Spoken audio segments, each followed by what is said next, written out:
मनोविकार, व्यसनमुक्ती, लैंगिक समस्या यावर तज्ज्ञ डॉक्टरांकडून खात्रीशीर उपचार. Mind care hospital for mental and sexual health. Ratnagiri, Chiplun, Khed, Lanja, Rajapur आणि नवी मुंबई इथे सेवा उपलब्ध. संपर्क 830 878 44 22. आज का जैसे टॉपिक है, ये हमारा 25th सेशन है.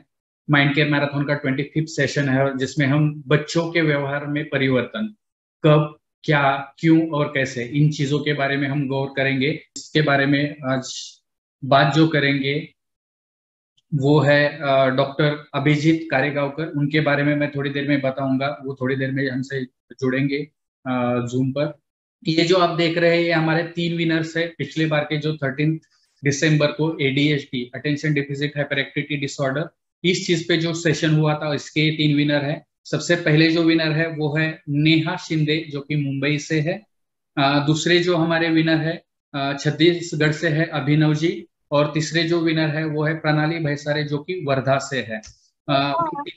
इन तीनों को मैं फिर से एक बार बधाई देना चाहूंगा. और मैं सभी दर्शकों को चाहूंगा कि आप भी एक्टिवली पार्टिसिपेट कीजिए और आप पार्टिसिपेट करके जीतने का भी मौका पा सकते हैं. आज के हमारे जो स्पीकर है वो है डॉक्टर अभिजीत कारेगावकर. उनके बारे में मैं आपको थोड़ा सा बताना चाहूंगा. डॉक्टर अभिजीत कारेगावकर बेसिकली महाराष्ट्र से है. उन्होंने MBBS किया है, DNB इन साइकेट्री किया हुआ है. और उसी के साथ इस टॉपिक के लिए वो हमारे लिए बहुत इंपॉर्टेंट है, क्योंकि उन्होंने चाइल्ड एंड एडोलेसेंट साइकेट्री में फेलोशिप किया हुआ है, PDF किया हुआ है CMC वेलोर से. अभी फिलहाल वो clinical fellow in psychiatry, as a clinical fellow in psychiatry काम कर रहे हैं, जो कि Pennine care NHS foundation trust है, मैनचेस्टर UK में. सर, तो फिर से एक बार मैं आपका स्वागत करता हूं आज के सेशन में. मैं धन्यवाद भी देना चाहूंगा आपको कि आपने आपके बिजी शेड्यूल में से टाइम निकाला है.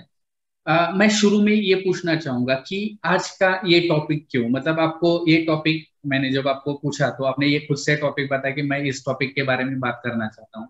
तो क्या वजह थी और आपको क्या लगता है कि आज की सिनेरियो में ये क्यों इम्पोर्टेंट है, उसके बारे में थोड़ा सा हमें बताइए. हाँ, एक सबसे पहले धन्यवाद, मुझे आपने यहाँ पे बुलाया और आपने अपना नाम से उनको बधाई देना चाहता हूँ शुरुआत में. आप आते हैं सवाल.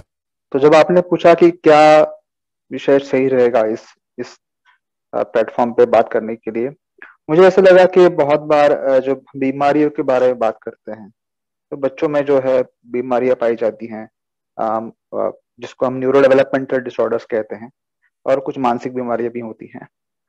तो जब बीमारी के बारे में बोलते हैं तो हर कोई बच्चे में तो बीमारी होती नहीं है, किंतु व्यवहार में जो समस्या है, बिहेवियर में जो प्रॉब्लम्स होते हैं, वो तो सभी बच्चों में कम ज्यादा तौर पर दिखाई देते ही हैं.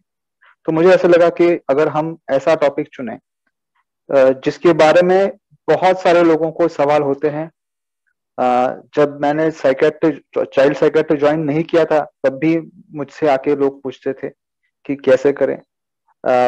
हम कहीं जाते हैं, किसी फंक्शन में जाते हैं, तो हमारा इंट्रोडक्शन होता है, ये तुम्हारा दिमाग का डॉक्टर है, तुम अगर अच्छे से बर्ताव नहीं करोगे तो इनके पास लेके जाएंगे. तो ये बहुत जगह पे देखा है, और मुझे लगा कि अगर इस पे बात करें तो ज्यादा फायदा होगा अधिक लोगों को, अधिक बच्चों को खास करके, और अधिक पेरेंट्स को इसका फायदा होगा, ऐसा मुझे लगा. थैंक यू सर, बहुत अच्छी सोच थी. तो सबसे पहले जब हम शुरुआत करेंगे, कि बहुत बार लगता है पेरेंट्स को कि सबसे पहले तो शुरुआत यहाँ पे होती है कि जो बच्चे बर्ताव कर रहे हैं, क्या ये नॉर्मल है. मतलब कोई भी बर्ताव हो तो नॉर्मल बर्ताव क्या है और एबनॉर्मल क्या है, ये सबसे पहले मुझे लगता है कि पेरेंट्स को पता होना जरूरी है. तो ये पेरेंट्स कैसे पहचान सकते हैं कि ये जो बर्ताव है ये नॉर्मल है, और कैसे पहचाने कि ये जो बर्ताव है वो गलत है. क्या उसके लिए आप मायने बताना चाहेंगे कि पेरेंट्स पहचान पाए कि ठीक है ये तो नॉर्मल है, इसको ज्यादा डरने की बात जरूरत नहीं. इसको मैं थोड़ा, आपका सवाल सही है, लेकिन थोड़ा मैं उसको मॉडिफाई करूंगा. वो ऐसे है कि बहुत बार तो पेरेंट्स को लगता है कि मेरे बच्चे का बर्ताव नॉर्मल नहीं है, ठीक है, तो उस मामले में ये सवाल बहुत जरूरी होता है कि क्या सच में सब कुछ अबनॉर्मल है? हाँ, तो आप किसको नॉर्मल कहेंगे? कि हमको देखना है कि भाई उसकी उम्र, तो उम्र के हिसाब से कुछ कुछ बिहेवियर्स आते हैं। जैसे कि हम पकड़ के चलें, ये 2 3 4 साल 3 4 साल के बच्चे उल्टा जवाब देते ही हैं। वो क्यों? 2 3 साल के बच्चे नहीं कहना सीख जाते 3 साल में, तो वो नहीं, मैं नहीं करूंगा, मैं नहीं करूंगा ऐसे बोलना सीख जाते हैं। तो उसको हम ऐसे अगर कहें कि ये तो बड़ा ढीठ है, ये तो उल्टा जवाब दे रहा है, तो ये सही नहीं होगा। ठीक है, फिर जैसे जैसे हम बढ़ते जाते हैं, बड़ा बच्चा बड़ा होता है, अगर हम जैसे कि एडोलेसेंस की बात करें, कि जिस जिस वक्त हम वो कैसे अभी हिंदी में कहें उसको, अ, जो किशोरवयीन अवस्था है, कुमार कुमार उम्र के हो जाते हैं, उस वक्त जो बदलाव हमारे शरीर में आते हैं। हाँ, तो हम कह रहे थे कि किससे हम नॉर्मल बर्ताव कहें और किसे नॉर्मल नहीं कहें। तो सबसे पहली बात जो मैं कह रहा था कि उनके डेवलपमेंटल एज जो है, उनकी जो उम्र है, उसमें कुछ कुछ बर्ताव एक वो आना ही चाहिए। वैसा अगर नहीं आए तो मुश्किल है। जैसे कि मैंने कहा कि 3 साल के बच्चे, 4 साल के बच्चे अगर आप उल्टा जवाब नहीं दे रहे हैं, नहीं नहीं ये क्या है, ये अगर नहीं कह रहे हैं, तो फिर थोड़ा मतलब हमको देखना पड़ेगा। फिर मैं कह रहा था कि एडोलेसेंट एज में कुछ जो बिहेवियर्स हैं, जैसे कि अ, अ, थोड़ा सा एक इमोशनल हो जाते हैं, क्रैंकी हो जाते हैं, थोड़ा मूडी हो जाते हैं। साथ साथ में हमको पता होना चाहिए कि जो शरीर में बदलाव आ रहे हैं हार्मोन्स के, तो उसके उसके हिसाब से कुछ बिहेवियर्स उनके भी अलग हो सकते हैं, जैसे कि थोड़े सेक्सुअल बिहेवियर्स भी हो सकते हैं। तो ये जो हमको पहले ये देखना है कि ये उसकी उम्र के लिए, या बाकी बच्चे भी, या अगर आपको जानकारी नहीं है तो फिर आप सलाह ले सकते हैं डॉक्टरों से कि क्या ये बिहेवियर इसका इस उम्र के लिए सही होगा कि नहीं होगा। ये एक तरीका है देखने का कि डेवलपमेंटली आप कंपेयर करो।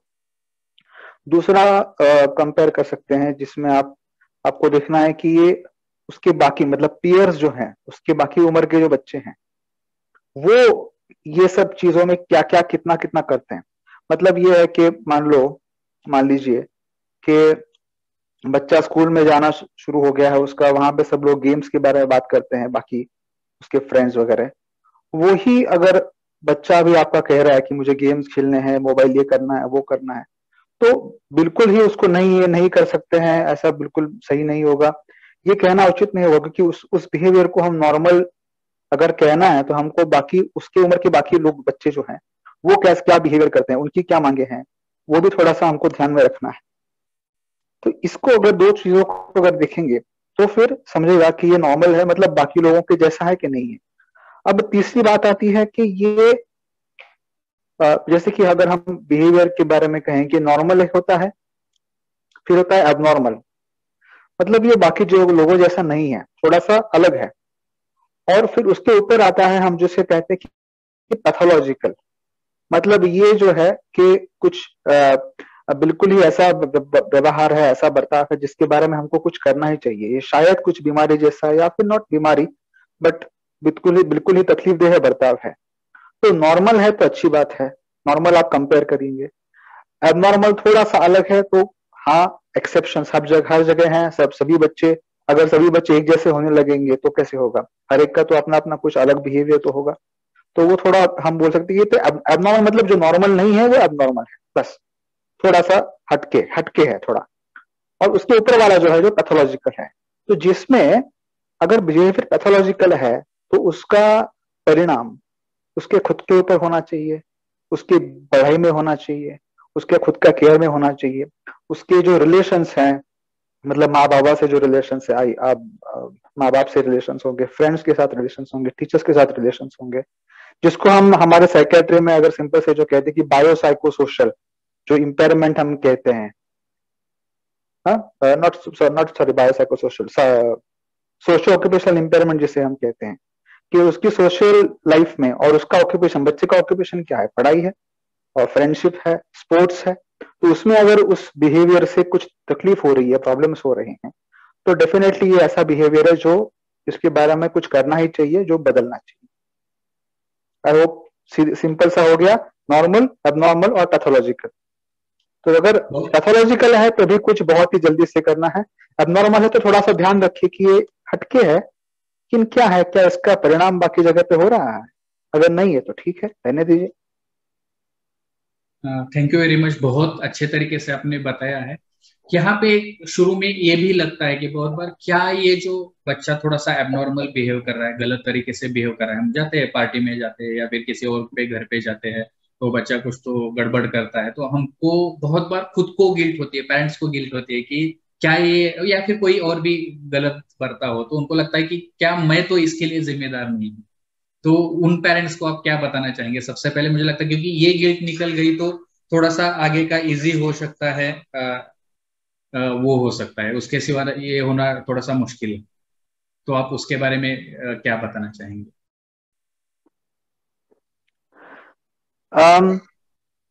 जहां तक मुझे अच्छे से अगर समझा है सवाल, तो ये है कि हम कहीं जाते हैं बच्चे को लेकर के, और वहां अगर बच्चे ने कोई बर्ताव कर दिया तो वो क्या है ऐसे, right? Is that the question? या मतलब उसका क्या मतलब बहुत बार इसके लिए पेरेंट्स खुद जिम्मेदार समझते हैं कि मैं इसको कंट्रोल नहीं कर पाई या फिर मैं इसको कंट्रोल नहीं कर पाई, या फिर बहुत बार ऐसे भी होता है कि आपने बिगाड़ा है, मतलब रिलेटिव बोलते हैं कि आपने बच्चों को अच्छी आदतें नहीं लगाई, आपने बच्चों को बिगाड़ा है, तो ये उनको मन में गिल्ट रहती है। तो उसके लिए पेरेंट्स क्या कर सकते हैं, क्योंकि वो गिल्ट निकलना सबसे पहले मुझे लगता है जरूरी है। यस, ये बहुत जरूरी है।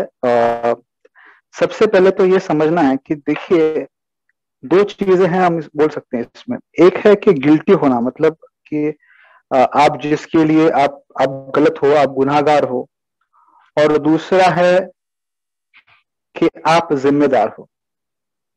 फर्क समझना जरूरी है। बच्चे के बर्ताव के लिए पेरेंट्स जिम्मेदार हो सकते हैं, लेकिन हम उनको गुनाहगार नहीं कह सकते। अब ये जिम्मेदारी कैसी होती है, देखिए हमारा जो बच्चा है ये हमारा ही प्रोडक्ट है ना? माँ और बाप दोनों का मिलके प्रोडक्ट है। तो बायोलॉजिकली भी कुछ मम्मी के गुण आने वाले हैं, कुछ पापा के गुण आने वाले हैं उसमें, ठीक है? तो यदि आप खुद गुस्से वाले हैं, गुस्सैल हैं, तो थोड़ा सा उसमें भी आएगा गुस्सा।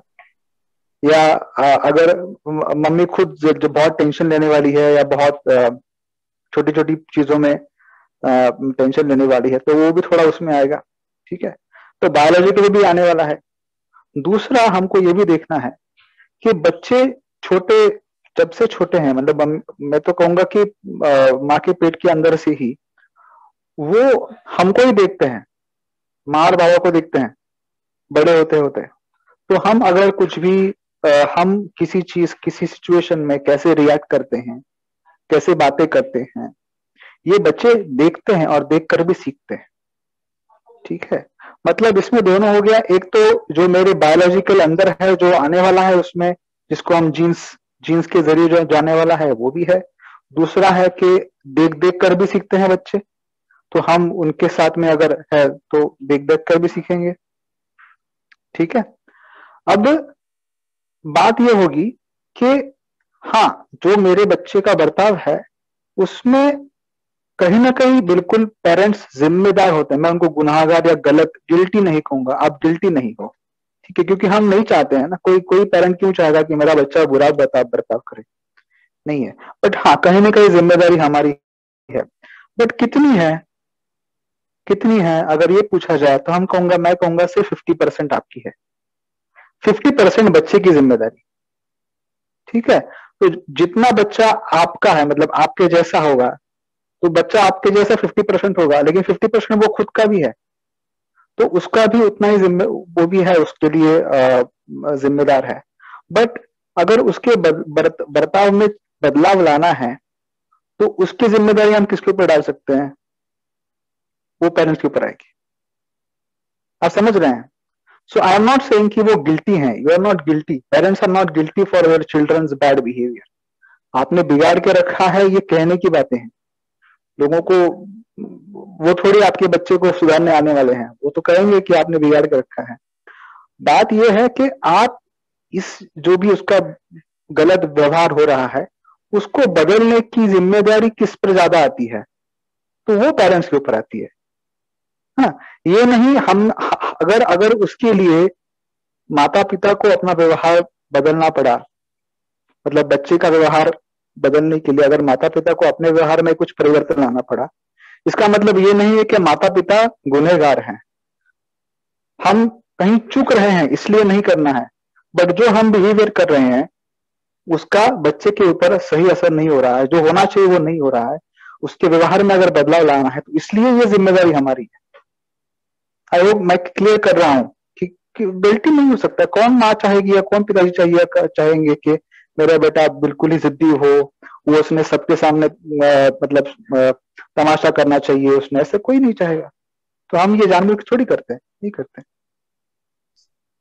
तो हम अभी का फिलहाल का जो हॉट टॉपिक है उसके बारे में हम बात करेंगे। एक तो है मोबाइल और दूसरा है टीवी। टीवी तो अभी फिलहाल चला गया है, सबसे इम्पोर्टेंट है वो है मोबाइल। बहुत सारे हम भी देखते हैं कि बच्चे हमारे पास में पेरेंट्स लेके आते हैं कि मोबाइल को एडिक्शन हो गया है, मोबाइल बहुत बार यूज करता है, कितना भी समझाओ नहीं ये करता है। तो उस उनके लिए आप क्या बताना चाहेंगे? उस जो ये जो है इसके लिए पेरेंट्स कैसे हैंडल कर सकते हैं, उसके लिए पेरेंट्स क्या कर सकते हैं?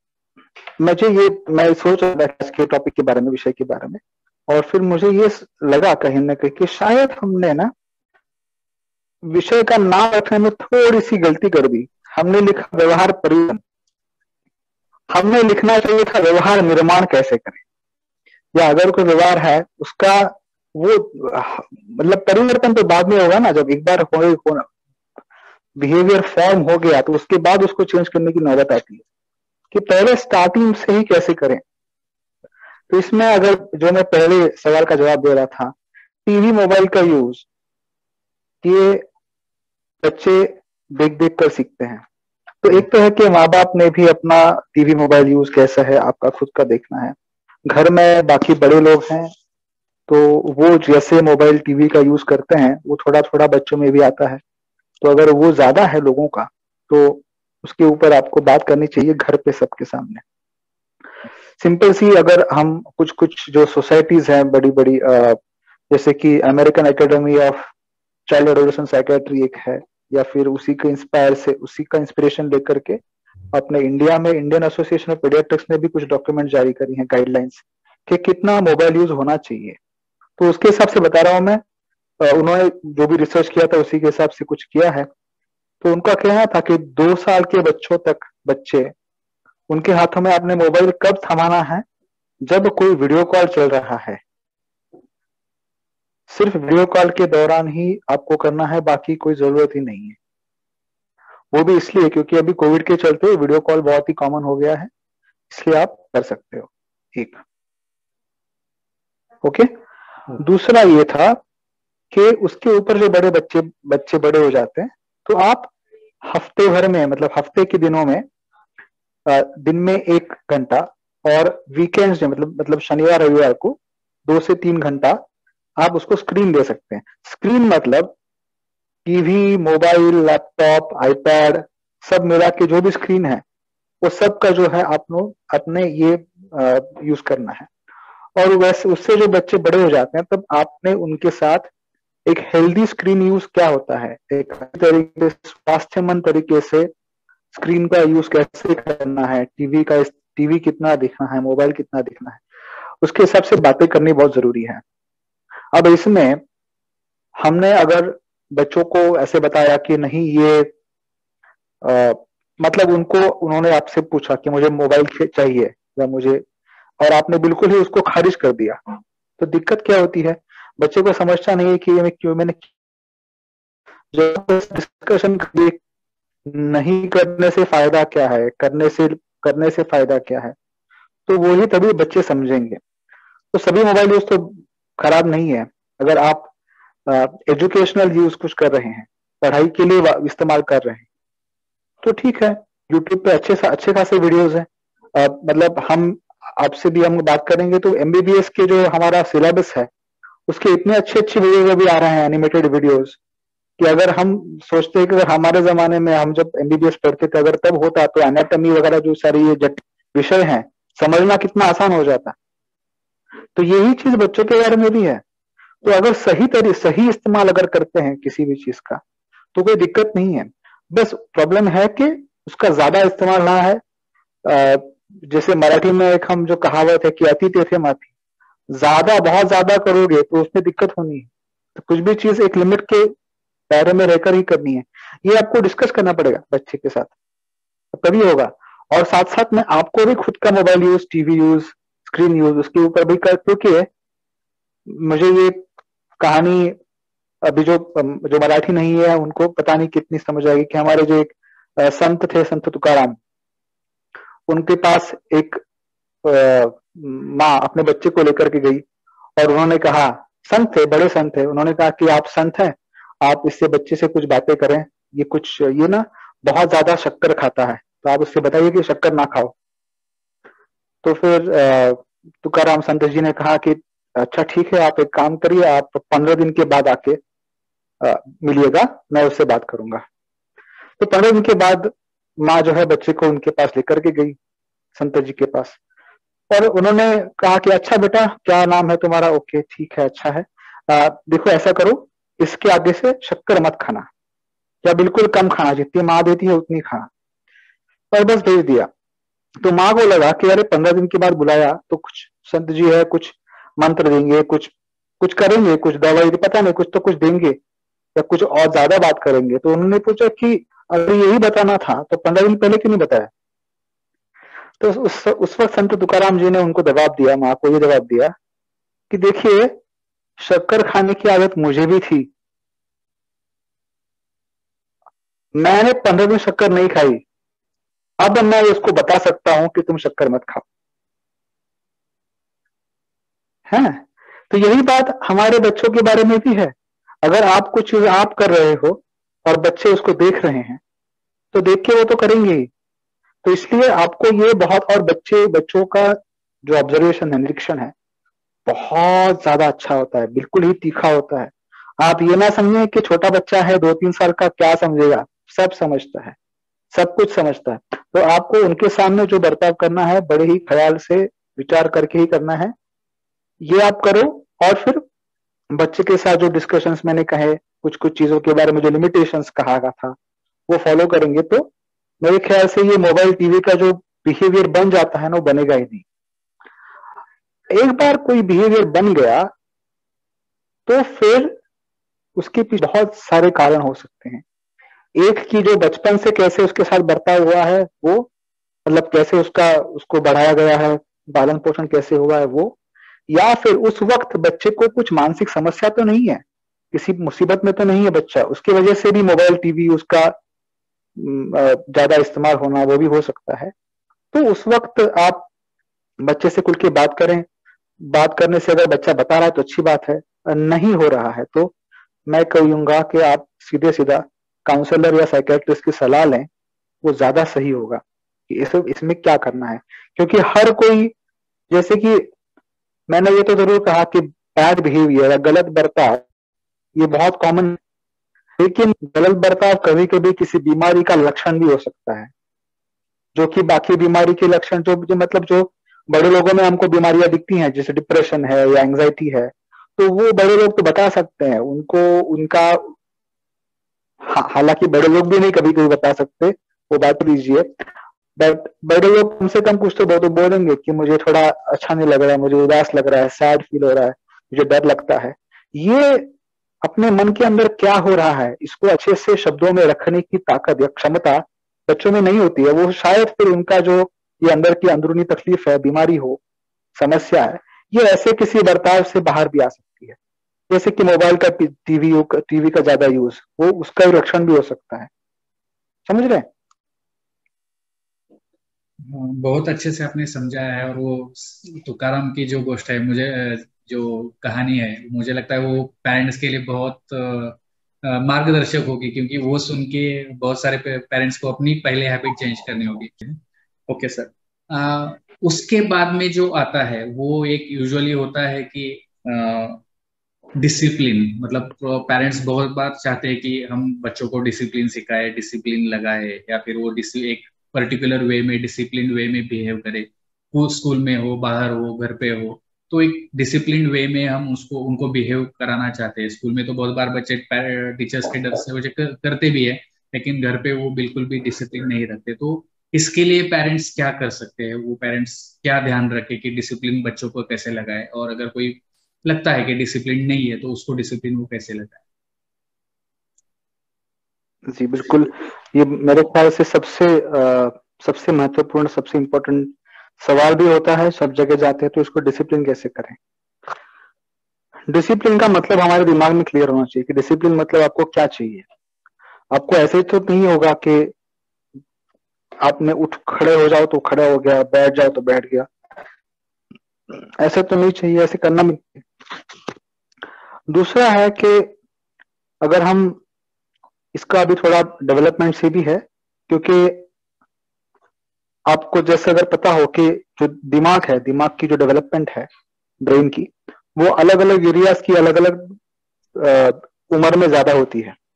जैसे कि जो हमारा आगे का हिस्सा है जिसमें बहुत ज्यादा सोच है, विचार है, तर्क है, रैशनल है, ये सबसे ज्यादा जरूरी ये सबसे ज्यादा डेवलपमेंट इसका कब होता है? जब आप एडोलेसेंस के ऊपर आ जाते हो, तो उसमें ज्यादा मैच्योरिटी आ जाती है, जिसको हम कहते हैं मैच्योर हो गया बच्चा।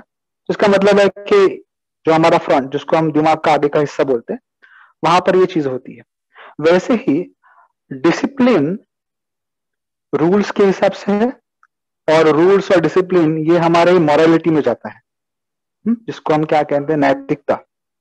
तो नैतिकता का जो विकास है उसमें ऐसा है कि जो बच्चे होते छोटे एकदम, वो कौन सी चीज करेंगे जिसको जो चीज करने से उनको सुख मिले, आनंद मिले, वो चीज करेंगे, और जो चीज करने से उनको दर्द मिले, पनिशमेंट मिले, वो चीज नहीं करेंगे। ठीक है। जैसे थोड़े से बड़े हो जाते हैं तो फिर उनमें जो पेन है, तो पेन के मायने बदलते हैं। सिर्फ जो छोटे हैं उसमें जब लगता है कुछ, मुझे कोई मारता है, वही पेन है। लेकिन जैसे बड़े हो जाते हैं तो आप चिल्ला भी देते हैं तो वो भी पेन हो गया, या फिर माँ बाबा ने नकार दिया, अच्छे से ध्यान नहीं दिया, वो भी पेन हो गया। तो वो है एक एज में, एक उम्र में बच्चे समझते हैं कि जो नियम है ये ऐसे ही इस्तेमाल करना है, जो नियम है वैसा ही चाहिए। इसमें आपने थोड़ा सा ऊपर नीचे किया तो उनको गुस्सा आ जाता है। मतलब जैसे आप खेल के दौरान देखे होंगे कि अगर बच्चे इंसिस्ट करेंगे कि नहीं ये तो ऐसे ही होना है, ये ऐसे नहीं होना चाहिए था, ऐसे ही होना है, ऐसे ही होना है, ऐसे बताएंगे, उनको वो समझ में नहीं आएगा कि जो रूल्स हैं उनमें थोड़ा सा अलग तरीका भी हो सकता है, देखने का नजरिया भी अलग हो सकता है। और फिर और जैसे बड़े हो जाते हैं, जैसे कि मान लो 8th standard, 9th standard, 10th standard, उसके हिसाब से और उसके आगे भी, उनको फिर समझ आ जाता है कि नियम जो है वो भी बदलते रहते हैं, रूल्स हैं वो बदलते रहते हैं, और रूल्स के मीनिंग्स भी अलग अलग जगह अलग अलग होते हैं। जैसे कि अगर मैं एग्जांपल दूं कि ये एग्जांपल शायद बिल्कुल सही नहीं हुआ, बस मुझे ये कहना चाहिए था कि एक चीज अगर आप एक जगह पे लेंगे और किसी वही चीज, वही बर्ताव कहीं और लेंगे तो उसका मीनिंग अलग हो जाता है। जैसे कि मान लो सीमा पर अगर कोई जवान दुश्मन के सैनिक को मारता है तो वो सही ठहराते हैं हम उसको, लेकिन वही चीज अगर आप घर में, देश के अंदर, वतन के अंदर कोई करेगा तो उसको हम सही नहीं ठहराते हैं ना। तो इसका मतलब है कि जो रूल है या जो नैतिक मूल्य है वो रिलेटिव है, उसमें अलग अलग तरीका है देखने का। ये बाद में समझ आएगा बच्चों को। अब आप समझिए कि ये आप समझ लीजिए कि नैतिकता का विकास कैसे होता है। इसके हिसाब से आपको बच्चे से बात करनी पड़ेगी, ठीक है। लेकिन साथ में ही जो अगर आप पनिशमेंट की बात करें तो पनिशमेंट मतलब क्या करना नहीं चाहिए, बहुत जरूरी है। एक माँ बाप के तौर पर हमको 5 चीजें देना बच्चों को जरूरी है, जिसको हम पहले कहते थे कि रोटी, कपड़ा, मकान, ये तो जीने के लिए चीज जरूरी है। 2 मेरे हिसाब से जो माँ बाप ने अपने बच्चों के लिए करनी चाहिए, एक है कि उनके स्वास्थ्य का ख्याल रखना, और सबसे जरूरी है उनकी शिक्षा का ख्याल रखना। तो रोटी, कपड़ा, मकान, स्वास्थ्य और शिक्षा, पढ़ाई, इसके लिए जो भी जरूरत है वो आपने सब करना है। इसमें आपको कोई मतलब अच्छा अगर तुम ये नहीं करोगे तो मैं तुमको खाने को नहीं दूंगी, मैं तुमको कपड़े नहीं दूंगा, ऐसे ही रहना पड़ेगा, तो ये सही नहीं होगा। ठीक है, तो वैसे पनिशमेंट नहीं देनी चाहिए। उसके बाद जो है कि फिर आप पनिशमेंट आपको अगर उनको हम अंग्रेजी में जो हमारे साइंस में उसको कहते हैं रीइंफोर्समेंट शेड्यूल्स, किसी बर्ताव को आपको बढ़ाना है तो उसको आपको बढ़ावा देने के लिए क्या करना है। हुँ? तो जो छोटे बच्चे हैं 10 मतलब 10 हाँ लगभग 4th 5th स्टैंडर्ड तक 6th स्टैंडर्ड तक उनको आप अगर कोई अच्छा आपने शायद सुना भी होगा कि स्कूलों में आजकल स्टार चार्ट के बारे में बताते हैं कि स्टार चार्टिंग मेंटेन करो।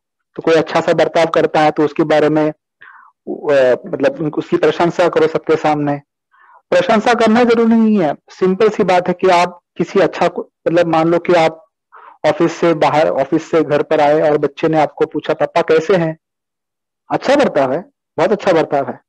उस वक्त मेरी ऑफिस की दिक्कत में हूं, मुझे ऑफिस में मेरे बॉस ने डांटा है, मुझे बहुत दिक्कत है, मुझे परेशान है, ये बच्चे को क्या समझाऊं मैं।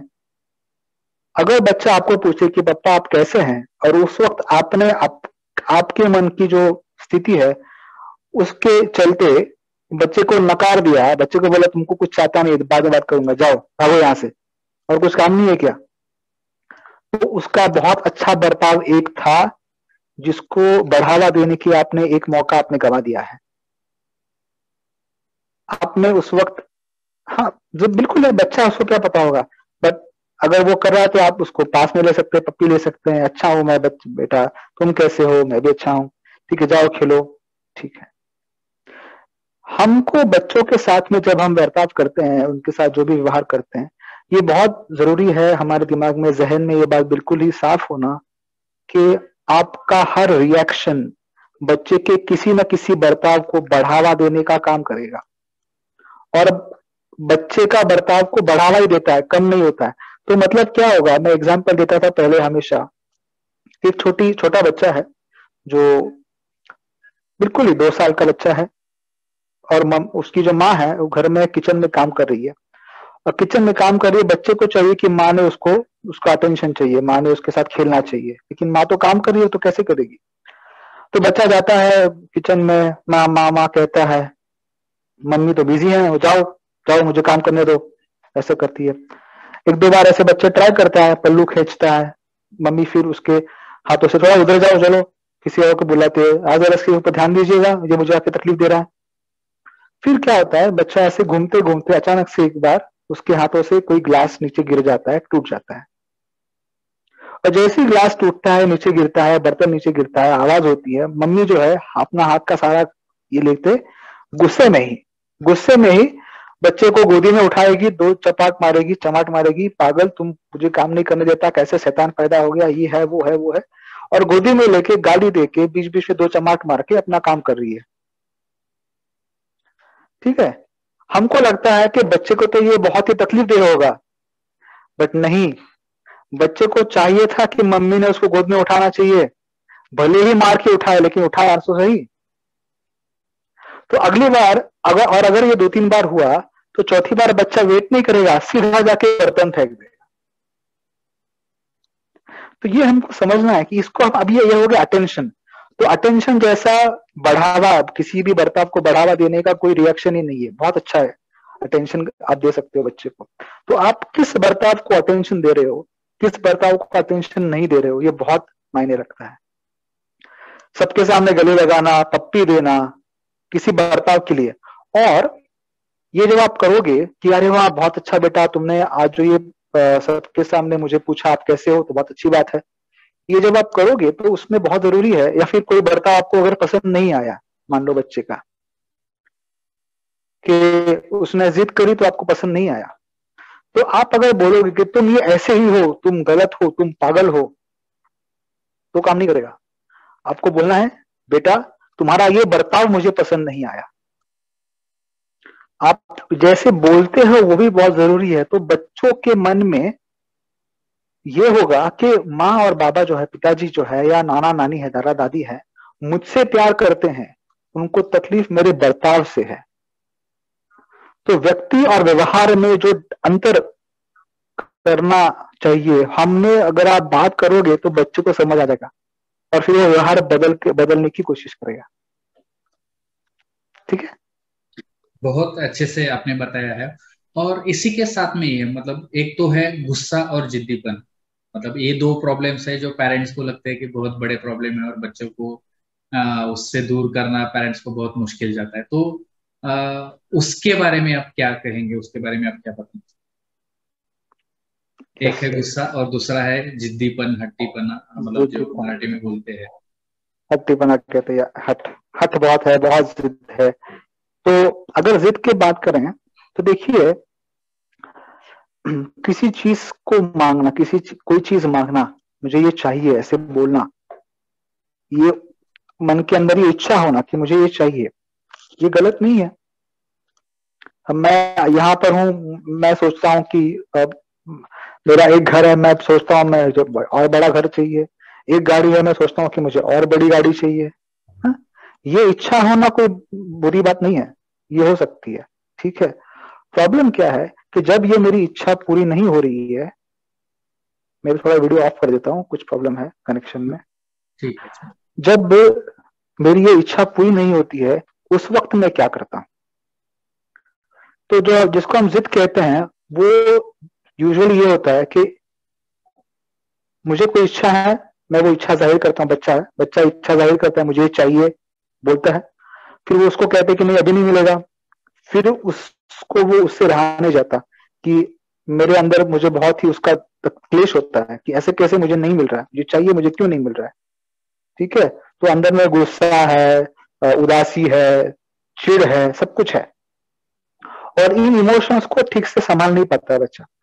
फिर वो और जोर जोर से मांगने की कोशिश करता है, अलग अलग तरीकों से मांगने की कोशिश करता है, और फिर हम जो है उसके जो जो चिल्लाना है या चीजें तोड़ना है, फेंकना है, उससे परेशान होकर के उसको वो चीज दे देते हैं। इसका मतलब ये है, बच्चे को ये समझा है कि अगर कोई चीज अच्छे से मांगने से नहीं मिल रही है, तो फिर मैंने चिल्लम चिल्ली करनी चाहिए, चिल्लाना चाहिए, मारना पीटना चाहिए, तो मुझे वो चीज मिल जाएगी। तो जिद का जो बर्ताव है वो हम उसकी जिद कितनी बार पूरी करते हैं उसके ऊपर डिपेंड करता है।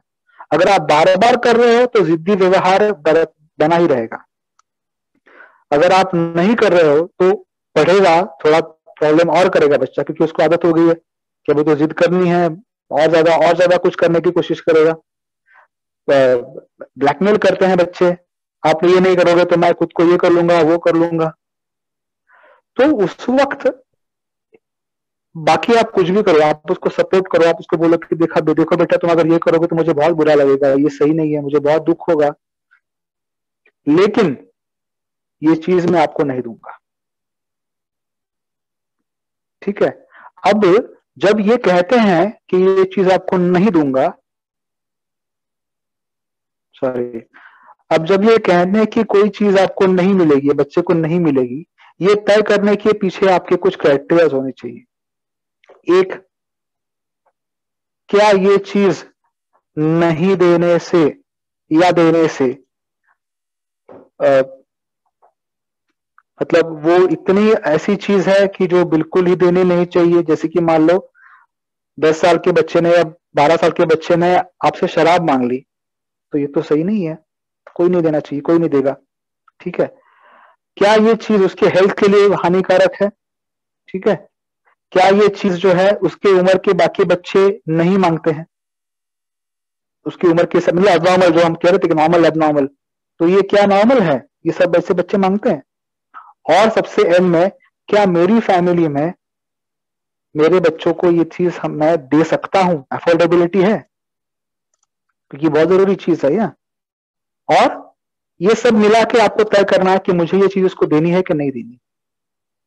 ठीक, अगर कोई चीज ऐसी हो, मान लो कि कोई गेम है और बच्चा और बड़ा गेम मांग रहा है, वीडियो गेम्स होते हैं, पता नहीं अभी एक्सबॉक्स वगैरह बच्चे खेलते हैं, आप उसके पास सिंपल सा वीडियो गेम है, वो अच्छा वाला वीडियो गेम मांग रहा है, और आप दे सकते हो, आपके पास उतना पैसा है, आप दे सकते हैं, और आपको ऐसे भी नहीं लगता है कि इसको नहीं, मतलब ऐसा नहीं है कि ये देने से बहुत नुकसान होगा, लेकिन फिर आपको उसको ये कहना है, क्योंकि जिद, इच्छा होना कि मुझे कुछ चीज चाहिए, जब वो नहीं होती तो दिक्कत है। लेकिन अगर मुझे उसी वक्त बताया भी गया कि क्या करने से मुझे ये मिलेगा, तो ये भी जरूरी है। तो आप, तो मैंने एक तो बार बोल दिया आपको कि नहीं मतलब नहीं, ये ठीक है। लेकिन अगर कहीं ये शक्यता, ये पॉसिबिलिटी है कि आप वो चीज उसको देना चाहते हैं, बस अभी जिस तरीके से ये मांग रहा है ये सही नहीं है, आपको लगता है, तो फिर उसको बताइएगा कि क्या करने से आपको ये मिलेगा। हाँ, जैसे कि अब हमारा एग्जाम्पल लेंगे, तो पैसा सबको चाहिए, ठीक है, मैंने कहा मुझे पैसा चाहिए, ऐसे तो कोई देगा नहीं, लेकिन मुझे ये बताया गया कि आप अच्छे से काम करो, काम करने के बाद आपको पैसा मिलेगा। तो मुझे तरीका पता है, मुझे किसी चीज को हासिल करने का सही तरीका पता है, और मैं वो करता हूं तो मुझे पैसा मिलता है। इसीलिए मैं चोर चक्का नहीं हूं, इसीलिए मैं डकैती नहीं करता हूं, क्योंकि मुझे सही तरीका पता है, मुझे पसंद भी आता है। समझ रहे? तो एडमेंट बिहेवियर कम करना है, तो चीज, जिस चीज के लिए चीज जिद हो रही है, वो चीज नहीं देना जितना जरूरी है, उतना ही जरूरी यह है कि अगर उसी चीज को हासिल करना है तो बच्चे ने क्या करना चाहिए, आपको बच्चे को बताना भी पड़ेगा, उसके लिए प्रिपेयर करना पड़ेगा। समझ रहे हैं?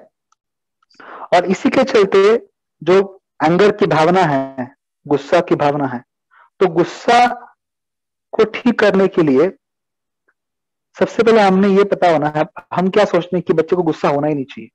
गुस्सा क्यों करते हो?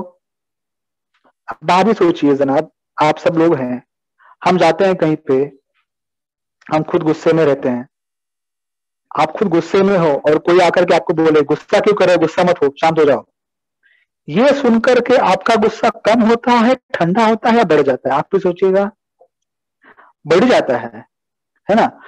तो मतलब ये है कि गुस्से की भावना जो है वो तो नॉर्मल है, सबको आती है, गुस्से की भावना से परहेज नहीं है, लेकिन गुस्से की भावना में आप क्या बर्ताव करते हो, वो प्रॉब्लम की चीज हो सकती है। तो आप उसमें गाली दे कलोज कर रहे हो, आप चीजें तोड़ रहे हो, फेंक रहे हो, मार रहे हो, उसको, उसके लिए उसके ऊपर काम करना जरूरी है। तो एक तरफ है कि उसका जो गुस्से की वजह से, मतलब भावना की वजह से, जो जिसको उर्दू में जज्बात कहते हैं, जज्बात की वजह से जो व्यवहार है, जो बर्ताव है, पहले बर्ताव को कम करो और फिर जज्बात को कैसे संभालें, इस गुस्सा को, जो मुझे गुस्सा आ रहा है उसको कैसे शांत करें, इसके बारे में उसके साथ बात करो। तो ये तो सबसे पहले आपको खुद को आना चाहिए, पापा मम्मी को आना चाहिए कि अपने गुस्से को कैसे ठंडा करें, क्योंकि अगर आपको पता नहीं तो आप बच्चे को कैसे बता पाओगे। बहुत बार बच्चे को मारा जाता है इसलिए क्योंकि बच्चा, आप जो कहते हो वो नहीं कर रहा है, वो नहीं करने की वजह से मुझे गुस्सा आ रहा है, वो गुस्से को मैं क्या करूं ये मुझे नहीं समझ रहा है, इसलिए मैं बच्चे को मार रहा हूं। समझ रहे हैं? तो प्रॉब्लम, जब आप मार रहे हो तो उसका मतलब है कि आपको गुस्से के ऊपर, आपके गुस्से पर आपका काबू नहीं है। तो ये पहले आपको भी सीखना है। इसके कुछ टेक्निक्स हैं, आप ऑनलाइन जाओगे, गूगल में, यूट्यूब में जाओगे, एंगर कंट्रोल टेक्निक्स बोलोगे तो बहुत सारे टेक्निक्स मिलेंगे।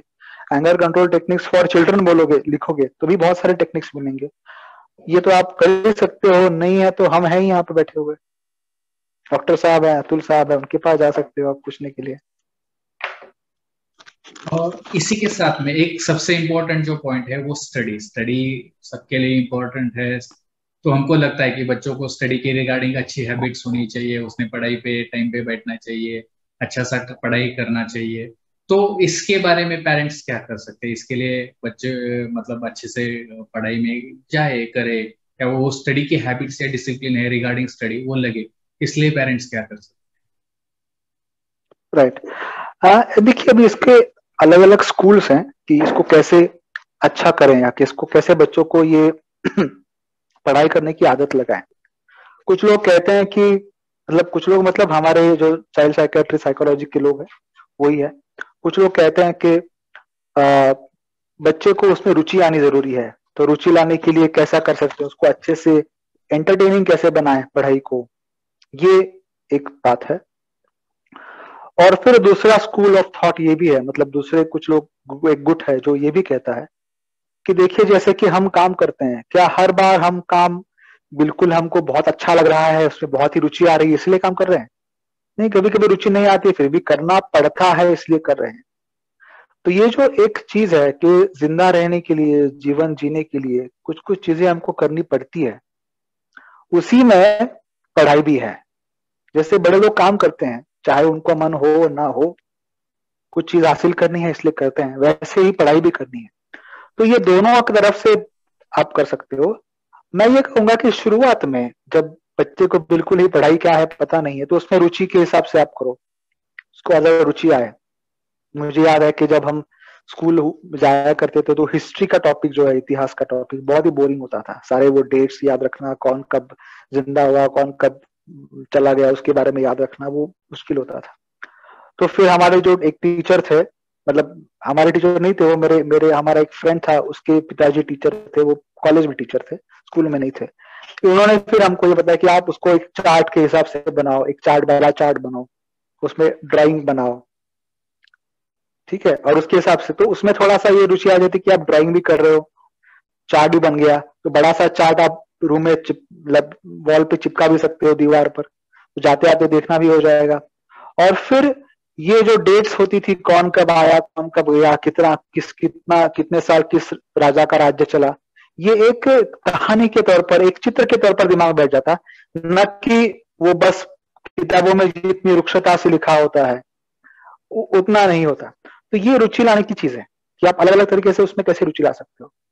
ये स्टार्टिंग में कर सकते हैं, बट कहीं ना कहीं ये इनएविटेबिलिटी जो है कि कुछ कुछ चीज हमको करनी पड़ती है, इसलिए हम कर रहे हैं। हाँ, चाहे तो आप उसके साथ कुछ रिवॉर्ड आप बाद में कर सकते हो। जैसे कि होता भी है कि अगर आप अच्छा पढ़ाई करते हैं तो पढ़ाई करने के बाद अच्छे मार्क्स आते हैं, तो वो हमारे लिए एक रिवॉर्ड है ना, हमको अच्छा लगता है जब कुछ रिवॉर्ड वैसे मार्क्स मिल रहे हैं। इसमें दिक्कत ये होती है अगर आप मार्क्स के ऊपर कॉन्सेंट्रेट करोगे, फोकस करोगे, और अगर मार्क्स नहीं मिले तो फिर बच्चे को नाउम्मीद हो सकता है बच्चा। इसलिए आप एफर्ट्स के ऊपर फोकस करो कि आप प्रयास करो, मार्क्स मिले नहीं मिले, एग्जाम में आगे क्या होता है नहीं होता है वो अगली बात, वो अलग बात है, वो बहुत सारी चीजें उसमें आती है, लेकिन आप प्रयास करो। और अगर आप सही प्रयास करोगे तो फिर जैसे अभी इसमें यहाँ पर वो जिद वाली बात, अगर उसने कुछ चीज मांगी है तो आप बोलो कि हाँ आप अच्छे से प्रयास करके दिखाओ, फिर हम आपको चीज दे देंगे। तो वो चीज हासिल करने का सही तरीका आपने उसको बता दिया, ठीक है। तो वो आप यहाँ पे लिंक कर सकते हैं, तो जिसको हम रिवॉर्ड कहते हैं, कि जैसे अटेंशन रिवॉर्ड है, सबके सामने गले लगाना रिवॉर्ड है, चुम्मी देना रिवॉर्ड है, सबके सामने प्रशंसा करना रिवॉर्ड है, वैसे ही ये चीज अगर आपको उसको दे रहे हो तो वो भी एक रिवॉर्ड है। तो ये आप कर सकते हैं। तो पढ़ाई में जैसे मैंने कहा कि शुरुआत में रुचि लाना, उसके बाद में एक इनएविटेबिलिटी करना पड़ता है इसलिए करना। और मैंने ये देखा है कि लोगों को ऐसे लगता है, कुछ कुछ पेरेंट्स का ऐसे मानना होता है कि एक ही तरीका होता है पढ़ाई करने का, सुबह 3:30-4 बजे उठो, वो जो समय होता है उसी में पढ़ाई होती है, रात को जग कर कुछ पढ़ाई होती है, क्या ये है वो है? तो ऐसे नहीं है। हर एक बच्चे का अपना अपना तरीका होता है पढ़ाई करने का। कोई बैठे बैठे पढ़ाई करेगा, कोई चलते चलते पढ़ाई करेगा, किसी को जोर से बात करके पढ़ा याद रह जाता है, किसी को लिख करके याद रह जाता है। तो आपके बेटे की तकनीक क्या है? और वो जैसे कि हम कहते हैं पर्सनालिटी अलग अलग होती है हर एक, जितने आदमी उतने, क्या कहते हैं उसको, याद नहीं आ रहा मुझे मुहावरा हिंदी में, मराठी में है, व्यक्ति की क्या पकड़ होती है, से दैट, कि जितने आदमी है उतनी पर्सनालिटी अलग अलग है। वैसे ही पढ़ाई की हर एक की तकनीक अलग अलग है, तो वो हमको ढूंढ के निकालनी पड़ेगी, हमको समझना पड़ेगा कि इसको क्या, किस तकनीक से मेरा बेटा पढ़ाई करता है, उसके हिसाब से। हाँ, ये बात है कि सही आहार लेना, सही एक्सरसाइज करना, और दिन के क्रम में खेलने को भी उतनी ही अहमियत देना जितनी आप पढ़ाई को दे रहे हो, ये सब जरूरी है। ये सब करके करना है, ये आपको बताना चाहिए। बट ये नहीं है कि बस सुबह 4 बजे उठ के पढ़ाई करो, या ऐसे कोई टीवी के सामने बैठ के पढ़ाई करता है क्या? या कुछ कोई बच्चे करते हैं, म्यूजिक सुन के पढ़ाई करता है, कुछ कोई बच्चे कर सकते हैं, तो कर नहीं दीजिए, ठीक है। I hope that answers. तो there is no clear answer कि क्या है, ऐसे 1 2 3 4 बताया, ऐसा नहीं है। बहुत सारा चीजों में आपको ऊपर नीचे देख करके करना है। ये ना, जब क्या कहेंगे, बच्चे ने पढ़ाई करना जरूरी है, वो आपके हिसाब से कर रहा है या किसी और के हिसाब से कर रहा है, वो उसमें मत पड़िएगा। बहुत अच्छे से आपने समझाया है। जैसे बच्चे का पढ़ाई करने का तरीका अलग अलग होता है, वैसे भी पेरेंट्स का पेरेंटिंग का तरीका तरीका अलग अलग होता है। तो ये जो पेरेंटिंग टेक्निक्स के बारे में हम बात करते हैं, अलग अलग पेरेंटिंग स्टाइल होते हैं, तो उसके बारे में थोड़ा सा आप, हमारे दर्शकों को बताएं कि क्या ये अलग अलग पेरेंटिंग टेक्निक्स होती है। तो और उसके बारे में थोड़ा सा डिटेल में आप बताइए कि बच्चों के साथ कैसे कम्युनिकेट किया जाए, बच्चों के साथ कैसे बात की जाए, कैसे बर्ताव किया जाए। जी हाँ, बिल्कुल बता रहा हूं मैं।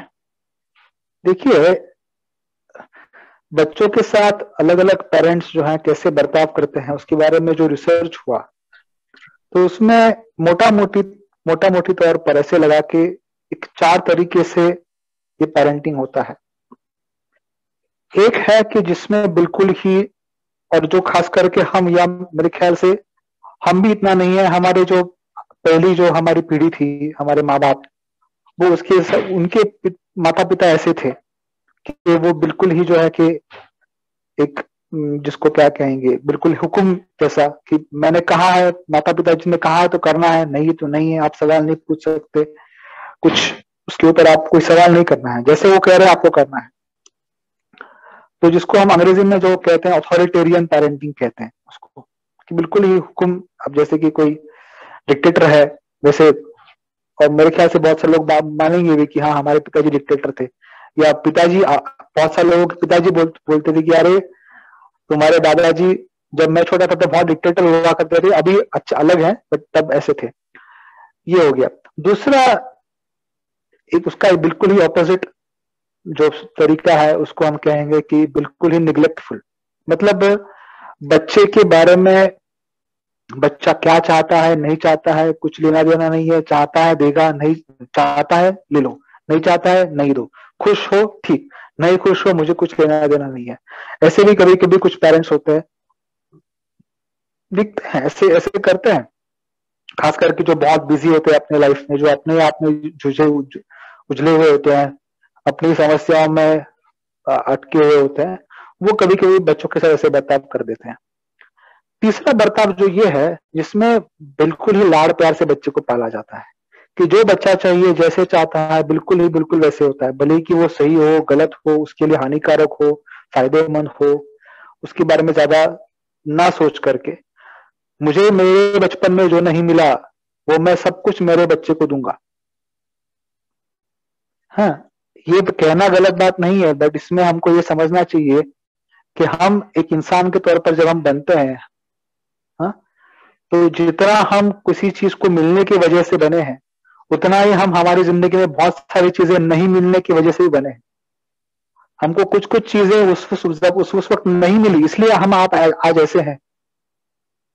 और कोई परफेक्ट नहीं है, जो भी है, हम जो भी जानते हैं, जो भी हमने समस्याएं झेली हैं हमारी लाइफ में, हर कोई समस्या हमको कुछ सिखा के गई है।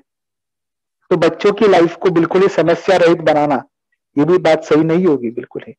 तो जो बच्चा चाहिए अगर आप सब उसको देते रहें तो बच्चा ये सीखेगा नहीं, फिर आगे जाके इसी को हम बिगड़ा बच्चा कहते हैं।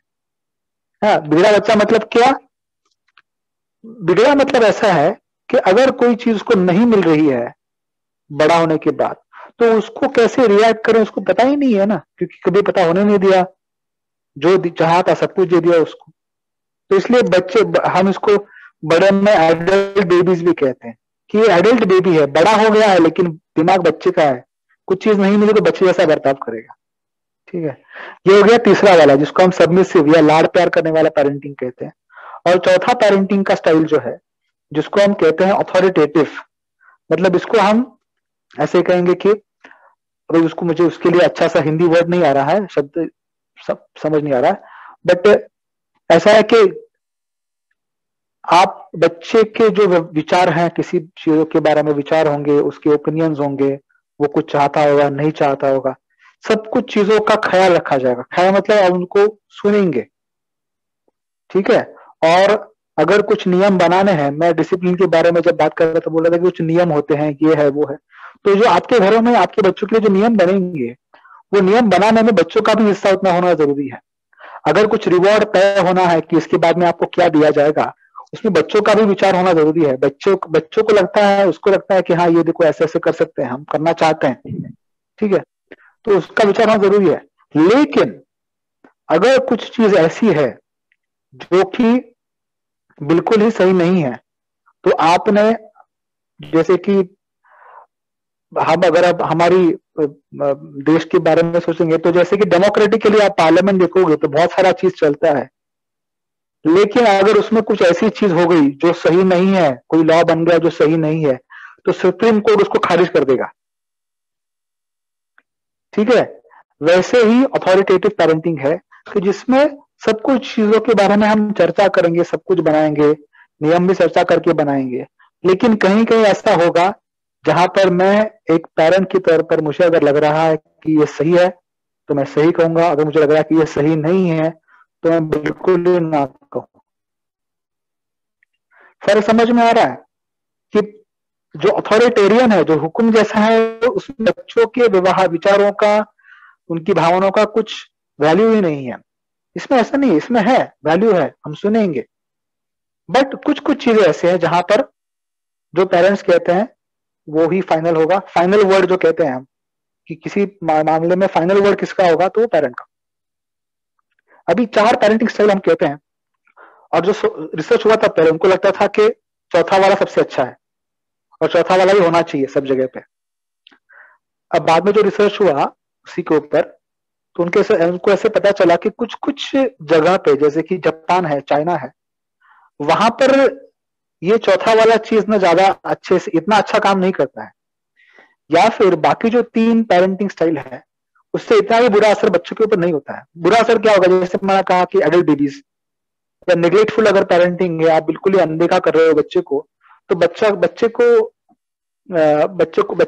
के व्यवहार में आगे जाकर के बहुत सारे अलग तरीके से समस्याएं आ सकती हैं। जैसे कि बच्चा नशे के लत के ऊपर जा सकता है, बहुत सारी चीजें हो सकती है।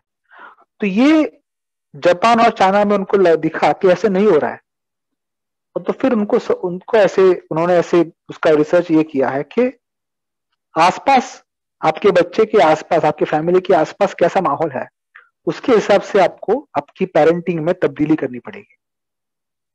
तो रेफरेंस किससे होगा, चौथा स्टाइल, अथॉरिटेटिव, जो बिल्कुल ही लोकतंत्र के तरीके से, लेकिन किंतु आखिरी फैसला पेरेंट्स का, उसके हिसाब से चलना चाहिए मोस्टली।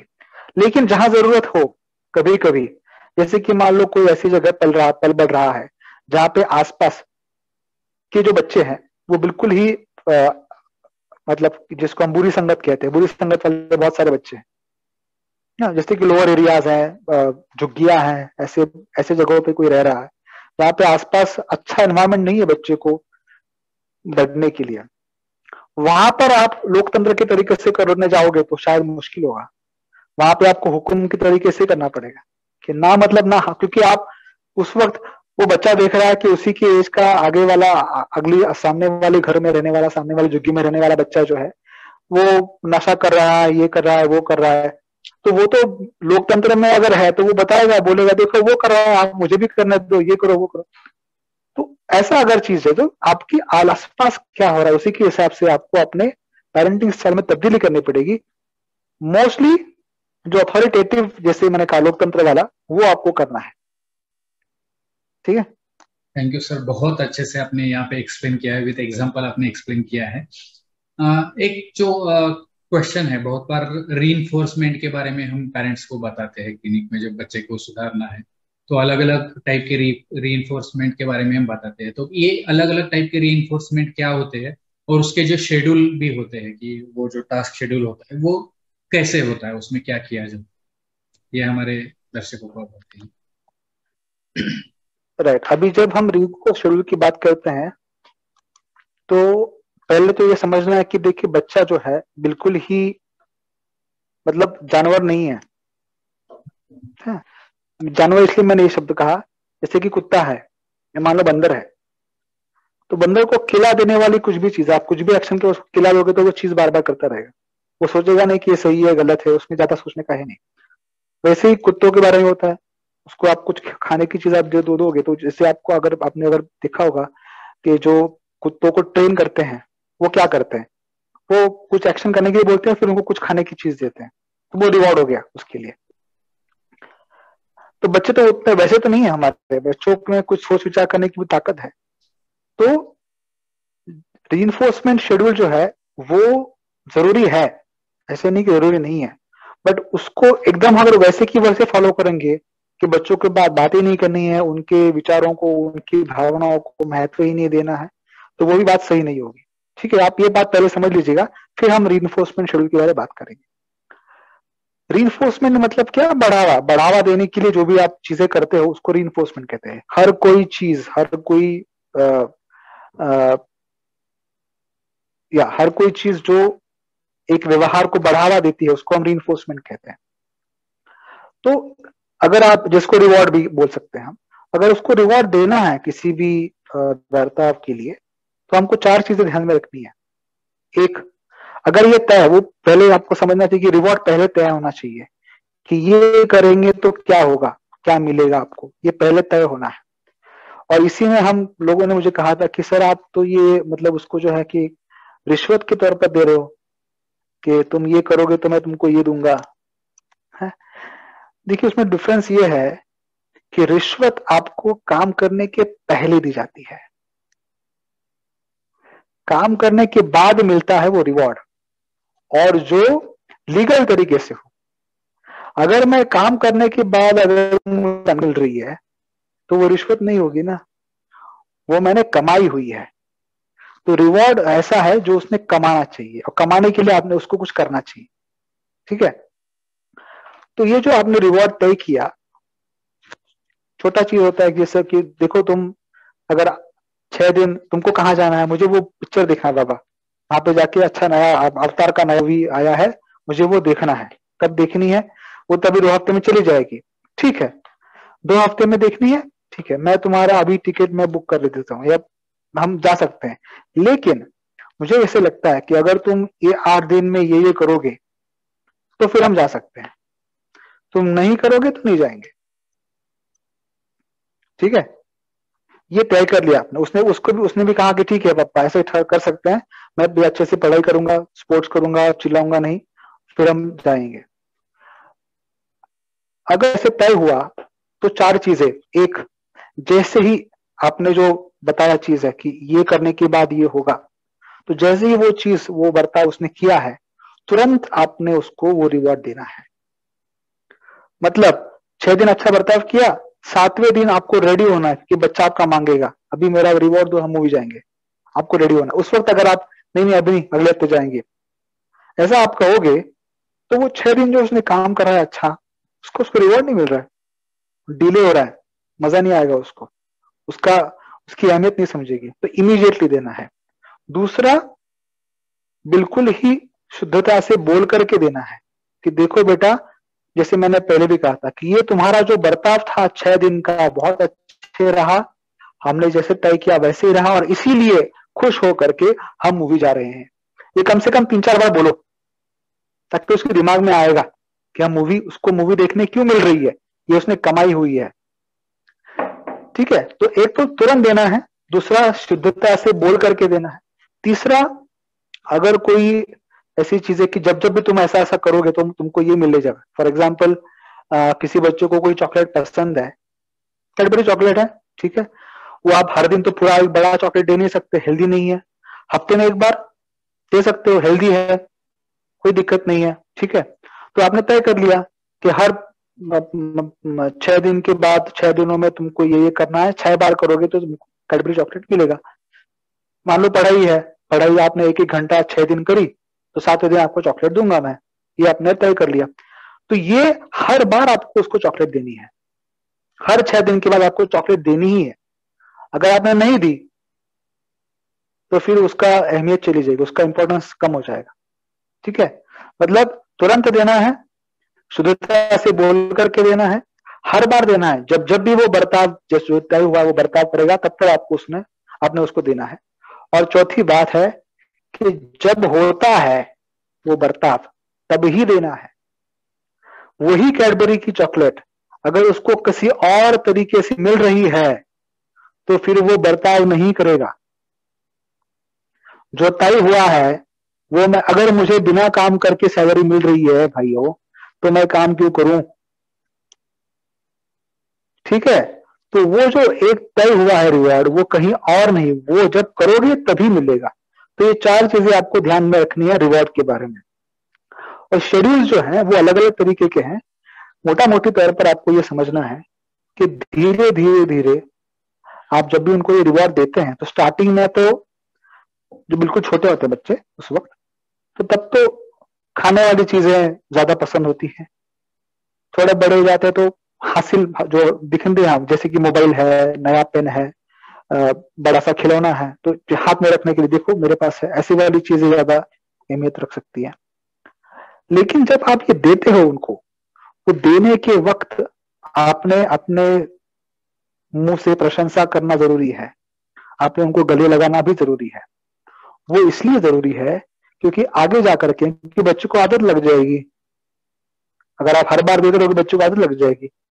तो जैसे जैसे बड़े हो जाते हैं आपको आदत लगना नहीं चाहिए। तो इसलिए जैसे जैसे बड़े होता है आपने उसको ये चीजें देने की जो बात है ये कम करके, जैसे कि पहले छोटा है तो हर बार आप उसको चॉकलेट दो, फिर धीरे धीरे आप उसको कम करो, अभी तुम 3 बार करोगे तो चॉकलेट मिलेगा, फिर तुम 6 बार करोगे तो चॉकलेट मिलेगा, ठीक है। लेकिन फिर हर बार आपने क्या करना है, प्रशंसा हर बार करनी है, गले हर बार लगाना है, लेकिन चॉकलेट की जो आपकी फ्रीक्वेंसी है धीरे धीरे कम करनी है। समझ गए? तो ये चीजें जरूरी है, क्योंकि नहीं तो फिर हमको बोलते हैं कि भाई बच्चे को आदत लग जाएगी इस चीज की, हर कोई चीज करने से बात मुझे कुछ मिलता है इसकी आदत लग जाएगी। आदत लगती नहीं है अगर आप सही तरीके से उसको करोगे, ये रिवॉर्ड को फॉलो करोगे कि पहले आप हर बार दे रहे हो, फिर धीरे धीरे उसका फ्रीक्वेंसी कम करो, देने की चीजें का, खाने की चीजों का, बाकी चीजें करनी है। तो और फिर एंड में अब हम काम क्यों करते हैं, हम सिर्फ पैसे के लिए काम करते हैं डॉक्टर साहब? नहीं, हम इसलिए भी काम करते हैं क्योंकि हमको अंदर से अच्छा लगता है। तो ये अंदरूनी भी हमको एक रिवॉर्ड आता है, एक सेटिस्फेक्शन मिलता है कि हम काम कर रहे हैं, है ना। तो ये बच्चों को ये नजरिया सिखाना कि कभी कभी हम जो कुछ चीजें है ना हमको अंदर से अच्छी लगती हैं इसलिए भी करते हैं, हर बार कोई बाहर से आपको नहीं बोलेगा। तो ये धीरे धीरे धीरे उसको आदत लगानी है। समझ गए? मोटा मोटी समझ गए? Thank you. तो बहुत अच्छे से आपने समझाया, मतलब जो भी अभी तक के पॉइंट थे बहुत अच्छे से समझाए हैं। बहुत सारे पेरेंट्स को इसका फायदा होगा और हो सकता है उनको काउंसलर के पास में जाने की या फिर साइकोथेरेपिस्ट या फिर डॉक्टर्स के पास में जाने की जरूरत नहीं पड़ेगी। क्या चीजें हैं जब लोगों ने डिसाइड करना चाहिए, पेरेंट्स ने डिसाइड करना है नहीं अभी मुझे मतलब काउंसलर की या फिर साइकेट्रिस्ट की या फिर चाइल्ड साइकेट्रिस्ट की मुझे मदद लेनी चाहिए? हाँ, ये बहुत जरूरी आपने सवाल पूछा, क्योंकि ये लाइन हमको समझती नहीं है और हमको हमेशा लगता है कि हम तो इतना प्रयास कर रहे हैं फिर भी नहीं हो रहा है, तो फिर से दोष पूरा बच्चे के ऊपर आ जाता है। हमको ये जरूरी समझना जरूरी है, जैसे मैंने पहले भी कहा था कि नॉर्मल, एबनॉर्मल, पैथोलॉजिकल।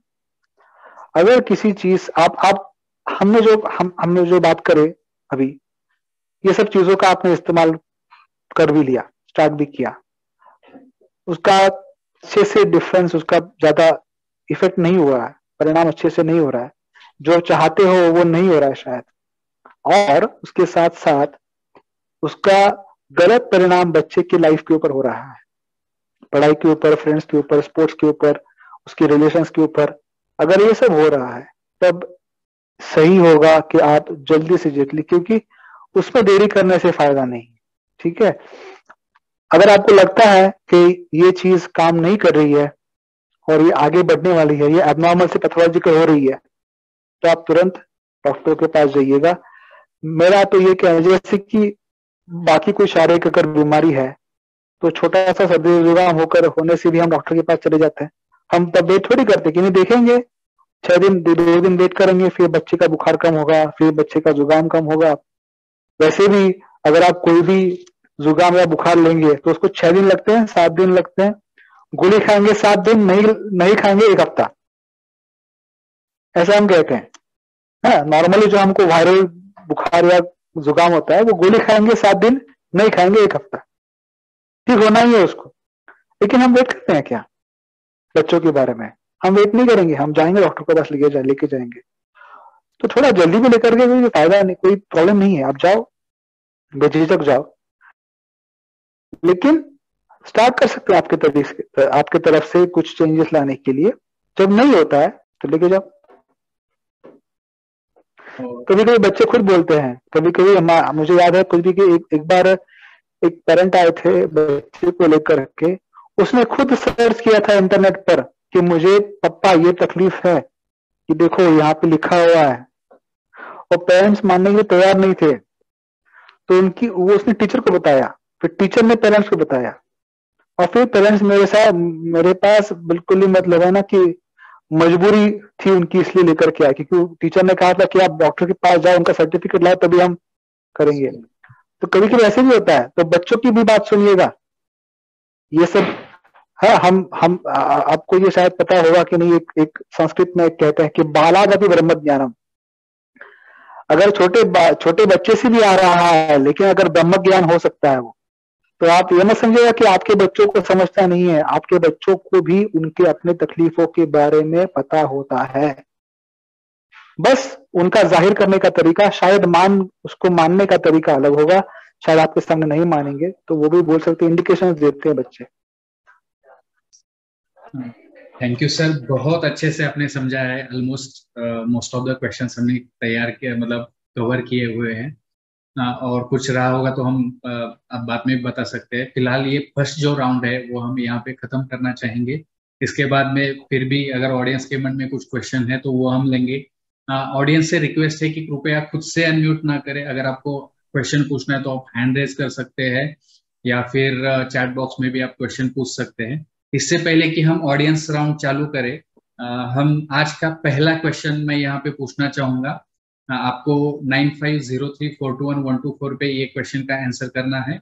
और आज का जो क्वेश्चन है, सर ने 4 तरीके बताए थे पेरेंटिंग के टेक्निक्स जो थे, स्टाइल जो थे, वो 4 तरीके बताए थे। उसमें से कोई भी 2 तरीके आपको बताने हैं, कोई भी 2 तरीके के बारे में आपको मैसेज करना है, व्हाट्सअप करनी है। यहाँ पे बजरंग जी पहला क्वेश्चन पूछना चाहते हैं। मैं और ऑडियंस को ये भी बताना चाहूंगा कि आज का जो टॉपिक है उसी बारे में कृपया आपका क्वेश्चन रखे, और टॉपिक के बारे में क्वेश्चन ना पूछे। बजरंग जी आप अनम्यूट कर सकते हैं, मैंने आपको अनम्यूट के लिए किया है क्वेश्चन पूछना। नमस्कार सर। सर जी, आपने कहा कि गुस्से में गूगल से भी देख सकते हैं, तो जैसे गुस्से को अगर इम्पल्स कंट्रोल डिसऑर्डर कहें तो क्या इसकी कोई मेडिसिन भी होती है?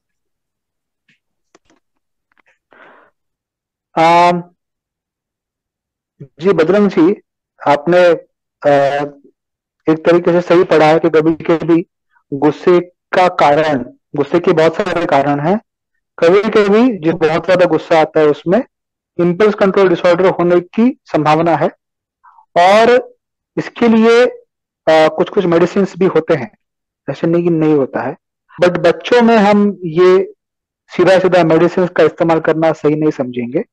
हम बाकी तरीके अपनाएंगे पहले, और फिर उसके बाद अगर उससे काम नहीं हो रहा है, और अगर ये बिल्कुल ही तय हो गया, बार बार देख करके असेसमेंट करके भी तय हो गया कि नहीं इसको ये डिसऑर्डर है ही, सारे बाकी भी टेस्ट कर ली, उसके बाद हम दवाई दे सकते हैं। सर जब तक कि और क्वेश्चन आए, बहुत बार हम देखते हैं कि जैसे आपने बोला कि वो हमारे पास में आते हैं, और बहुत पेरेंट्स ऐसे होते हैं कि मेरे बच्चों को ऐसे बताओ कि उसने ऐसे बर्ताव करना चाहिए, ये करना, वो मतलब वो कंसेप्ट लेके आते हैं कि मैं यहाँ पे आऊंगा, डॉक्टर साहब बताएंगे और डॉक्टर साहब ने बताएगा तो कल से बच्चा उस तरीके से बिहेव करना चाहिए। तो इसके बारे में आप क्या बताना चाहेंगे? एक्चुअली अतुल जी, ये सवाल हो गया कि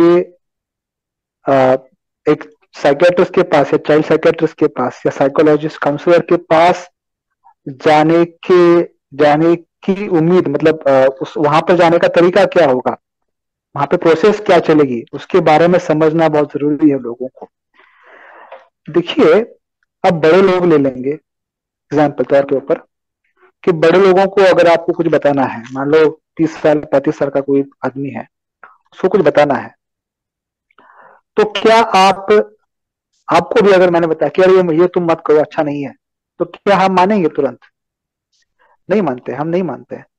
हम तभी मानेंगे जब हमारी सारी चीजें हम उसकी तरफ बता रहे हैं, मुझे ये लग रहा है कि सामने वाला जो बताने वाला इंसान है, मुझे मुझे जो करेक्ट करने वाला इंसान है, ये मेरी चीज, मेरी जो भावना है, मेरे मन को समझ रहा है। ये जब तक मुझे नहीं लगेगा तब तक मैं उसके बताने वाली वो जो चीजें बता रहा है मैं वो नहीं मानूंगा उसको। ये नॉर्मल ह्यूमन टेंडेंसी है, सभी के लिए है, बच्चों के लिए नहीं, बड़ों के लिए भी है। और इतना सब कुछ करने के बाद भी बहुत सारे बड़े लोग नहीं मानते हैं। हाँ, हम मैं ये मराठी में कहता था, ये ऐसा है कभी कभी हम समझते कि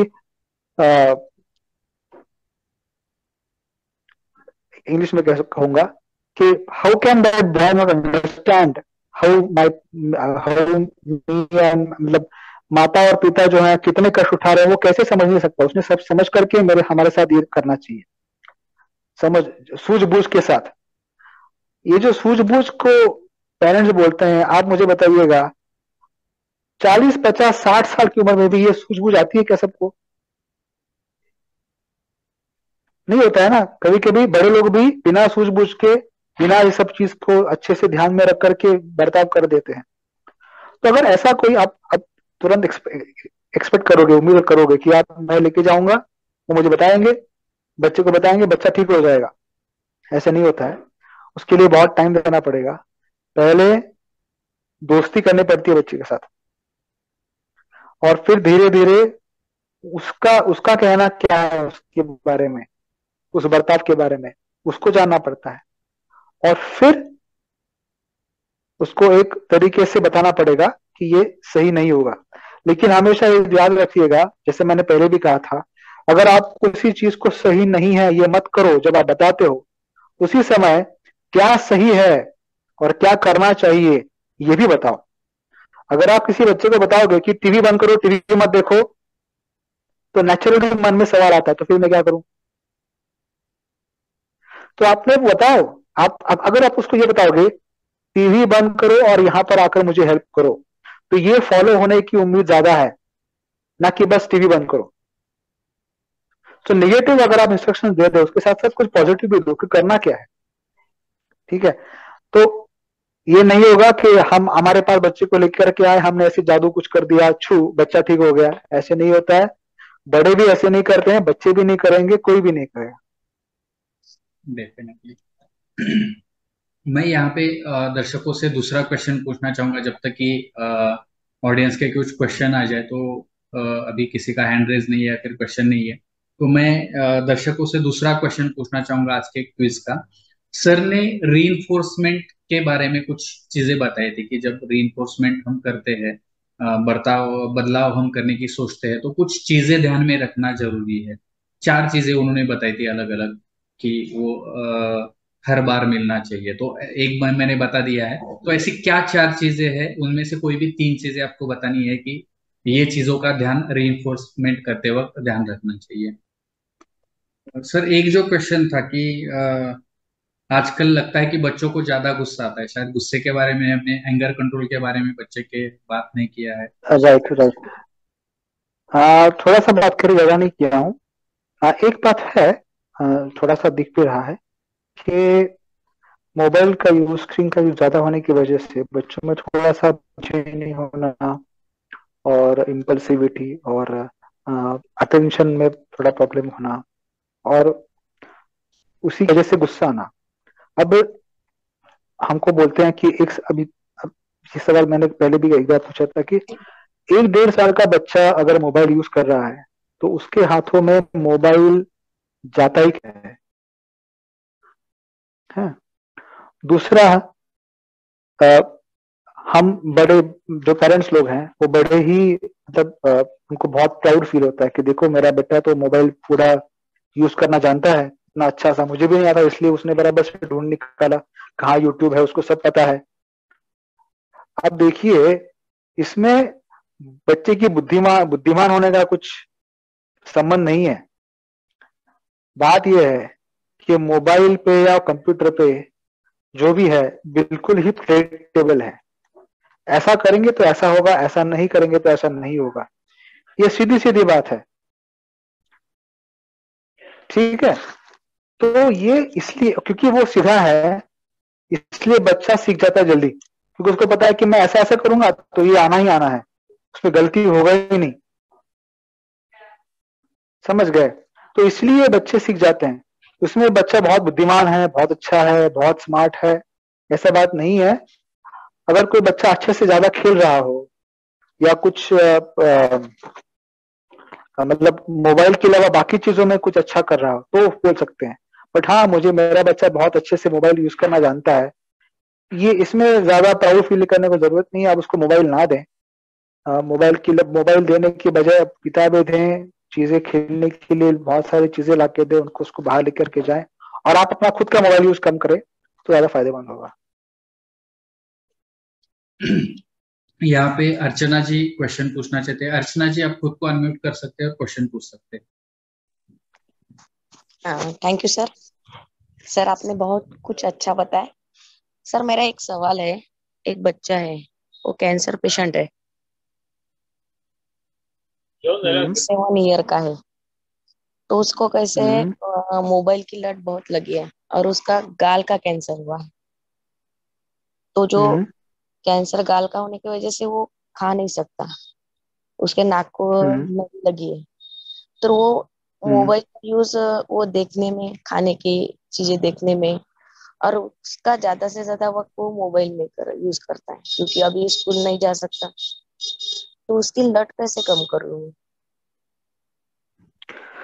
देखिए, अभी जो आपने समस्या बताई है उसको यहाँ पर ऐसी चीजें बताना ठीक नहीं होगा। मैं ये कहूंगा, आपको यही राय दूंगा कि आपको काउंसलर के पास, साइकोलॉजिस्ट के पास लेके जाना ही सही होगा। साइकेट्रिस्ट के पास भी लेके जा सकते हैं। अब उसको ये आदत लगने की बहुत सारे वजह हो सकती हैं, बहुत सारे कारण हैं। कभी कभी जो बीमारी है उसको, उसके वजह से डिप्रेशन का एक लक्षण भी हो सकता है, ये एंग्जाइटी का लक्षण भी हो सकता है। तो इसलिए इसको अच्छे तरीके से उसकी जांच करना जरूरी है, मानसिक तौर पर के क्यों ये लत है उसे, ये बहुत जरूरी है, उसका विश्लेषण करना जरूरी है। और जैसा उसका कारण है, जैसी वजह होगी, उसके हिसाब से उसका उपाय होगा। क्योंकि कभी कभी हम डिप्रेशन में देखते हैं कि बच्चे होते हैं डिप्रेस्ड, और फिर मोबाइल जो है उसमें तो जो गेम्स खेलना है या यूट्यूब है वो तो सब आसानी से मिल जाता है, ठीक है। तो फिर उसमें ज्यादा इन्वॉल्वमेंट होता है, क्योंकि वहां पे मजा आने लगता है थोड़ा थोड़ा। तो अगर कोई उदास है अंदर से, तो वो मजा, उसको खुश होने की प्रयास करेगा, और मोबाइल में ये खुशी की छोटी छोटी चीजें बहुत ज्यादा मिल जाती हैं, तो उसकी वजह से फिर उसका इस्तेमाल ज्यादा बढ़ रहा है। तो ये भी हो सकता है, मैं एग्जाम्पल के तौर पर बता रहा हूँ। तो इसलिए इस बच्चे में ये लत क्यों लगी है, इसका विश्लेषण करना बहुत जरूरी है। जैसे कि मैंने पहले भी कहा था, कोई भी बिहेवियर है, कोई बर्ताव है, वो बहुत सारी चीजों का लक्षण हो सकता है, या बर्ताव अपने आप में एक समस्या हो सकती है। तो वो देखना जरूरी है। साक्षी जी, आप खुद को अनम्यूट कर सकते हैं और क्वेश्चन पूछ सकते हैं। साक्षी केड़कर। हाँ सर, मैं एक्चुअली क्या पूछना चाहती थी कि 17 के एज के जो बच्चे हैं, हाँ, इन लोगों का माइंड है वो कांस्टेंट करना काफी प्रॉब्लम्स हो रही है। मतलब क्या मालूम है, ये बच्चों का जो माइंड है वो स्टडी की तरफ ना लाके थोड़ा गेम्स की तरफ माइंड डाइवर्ट होता है। कभी कभार वो उनके हार्मोन्स चेंज हो रहे हैं, उनका फ्रेंड सर्कल, ये सब चीजें भी काफी हो रही हैं, और स्टडी छोड़ के बाकी सब चीजों में काफी आगे ये हो रहे हैं। स्टडी में कंटिन्यूटी नहीं आती है बच्चों की। हम लोग की काफी फ्रेंड्स हैं जो पेरेंट्स हैं, उन लोगों को भी अरे 6 दिन में पढ़ाई की है, 6 दिन में एक आधा टाइम टेबल फॉलो कर रहे हैं, फिर वो बंद होता है, फिर कुछ और करते हैं, फिर बोर हो रहा है, मतलब मन ही नहीं लग रहा। ये हर किसी पेरेंट्स की सेम प्रॉब्लम्स हो रही है।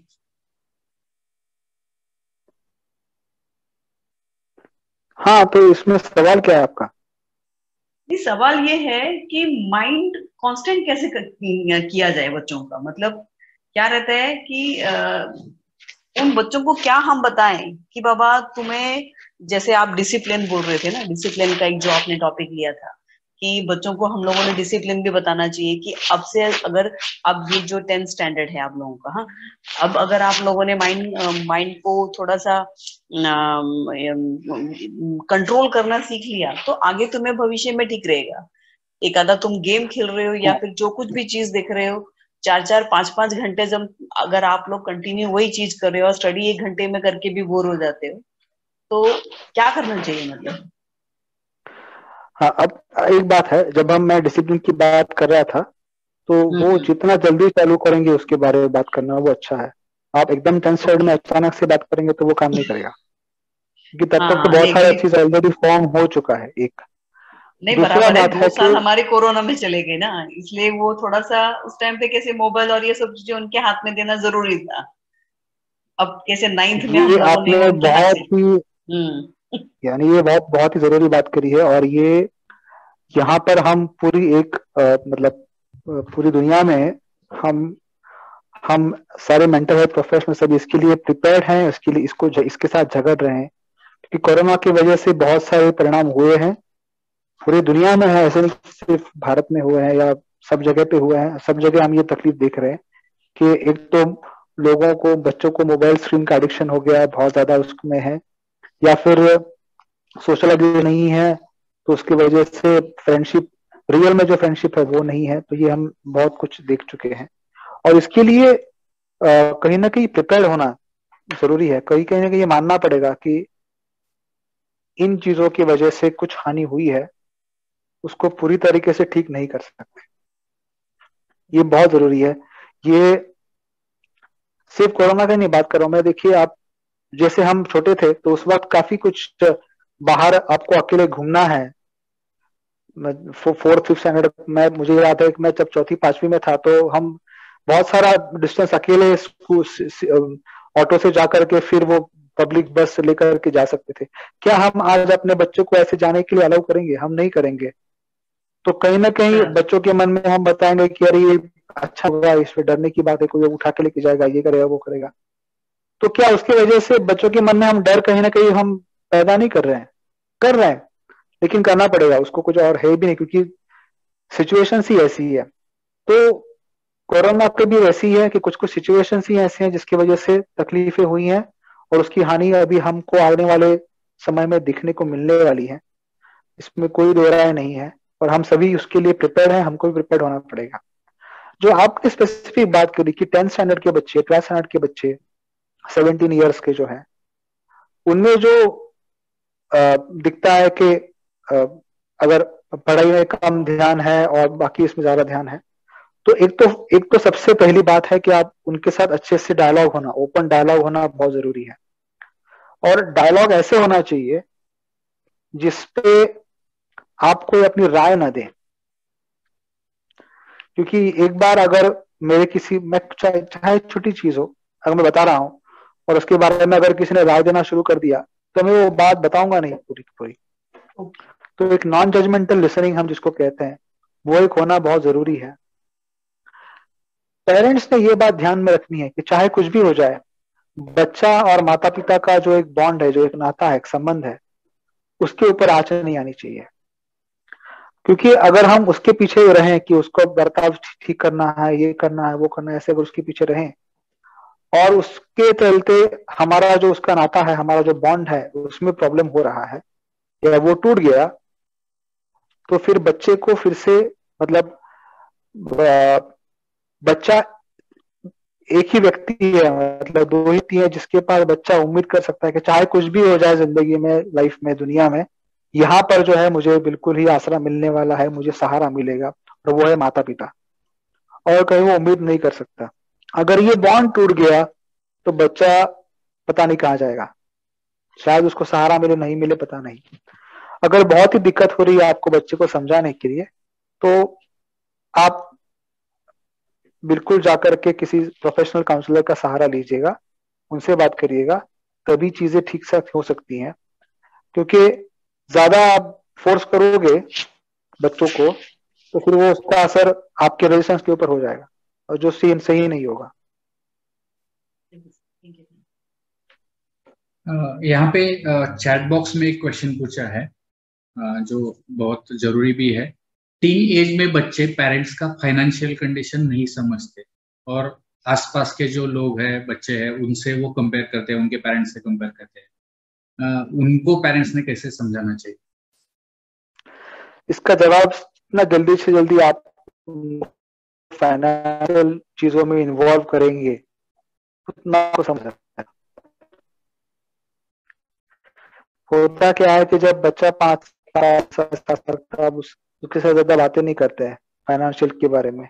आपको लगता है कि नहीं, उसको क्यों अभी टेंशन देना है, क्या करना है।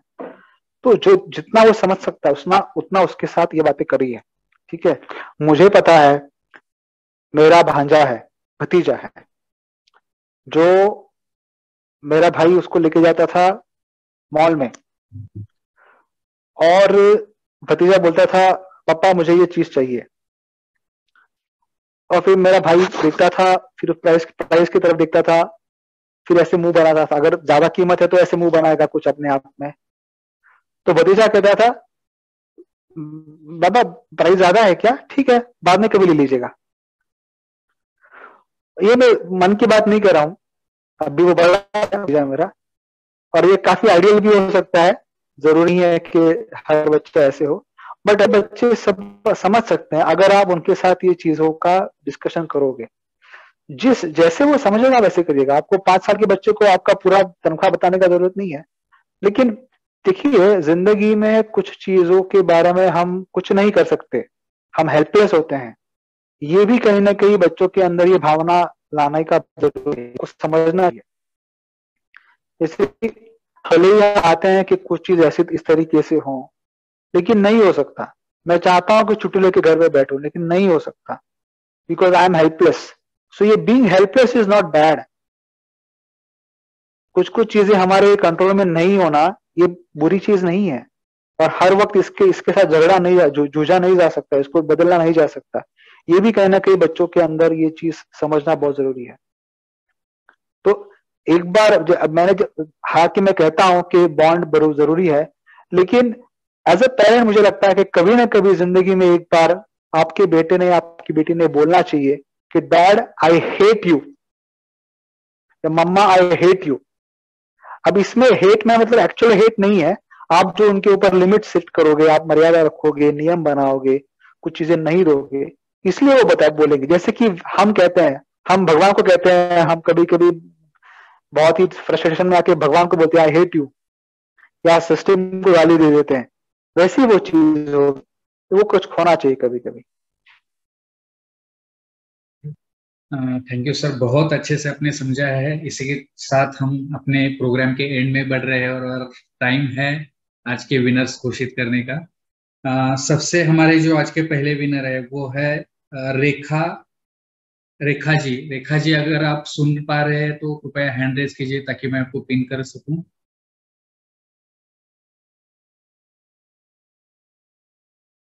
ठीक, रेखा जी आप खुद को अनम्यूट कर सकते हैं, आपका वीडियो चालू कर सकते हैं। आपका नाम बताइए, आप कहाँ से हैं, आप क्या करते हैं ये बताइए, आज का सेशन आपको कैसे लगा, और सबसे इम्पोर्टेंट आज के सेशन से सबसे बड़ी सीख आपको क्या मिली। हेलो। हाँ हेलो। हाँ, मेरी आवाज आ रही है क्या sir? Yes yes. Sorry, I will not be able to on my video. माझं नाव डॉक्टर रेखा चेंढाणे आहे.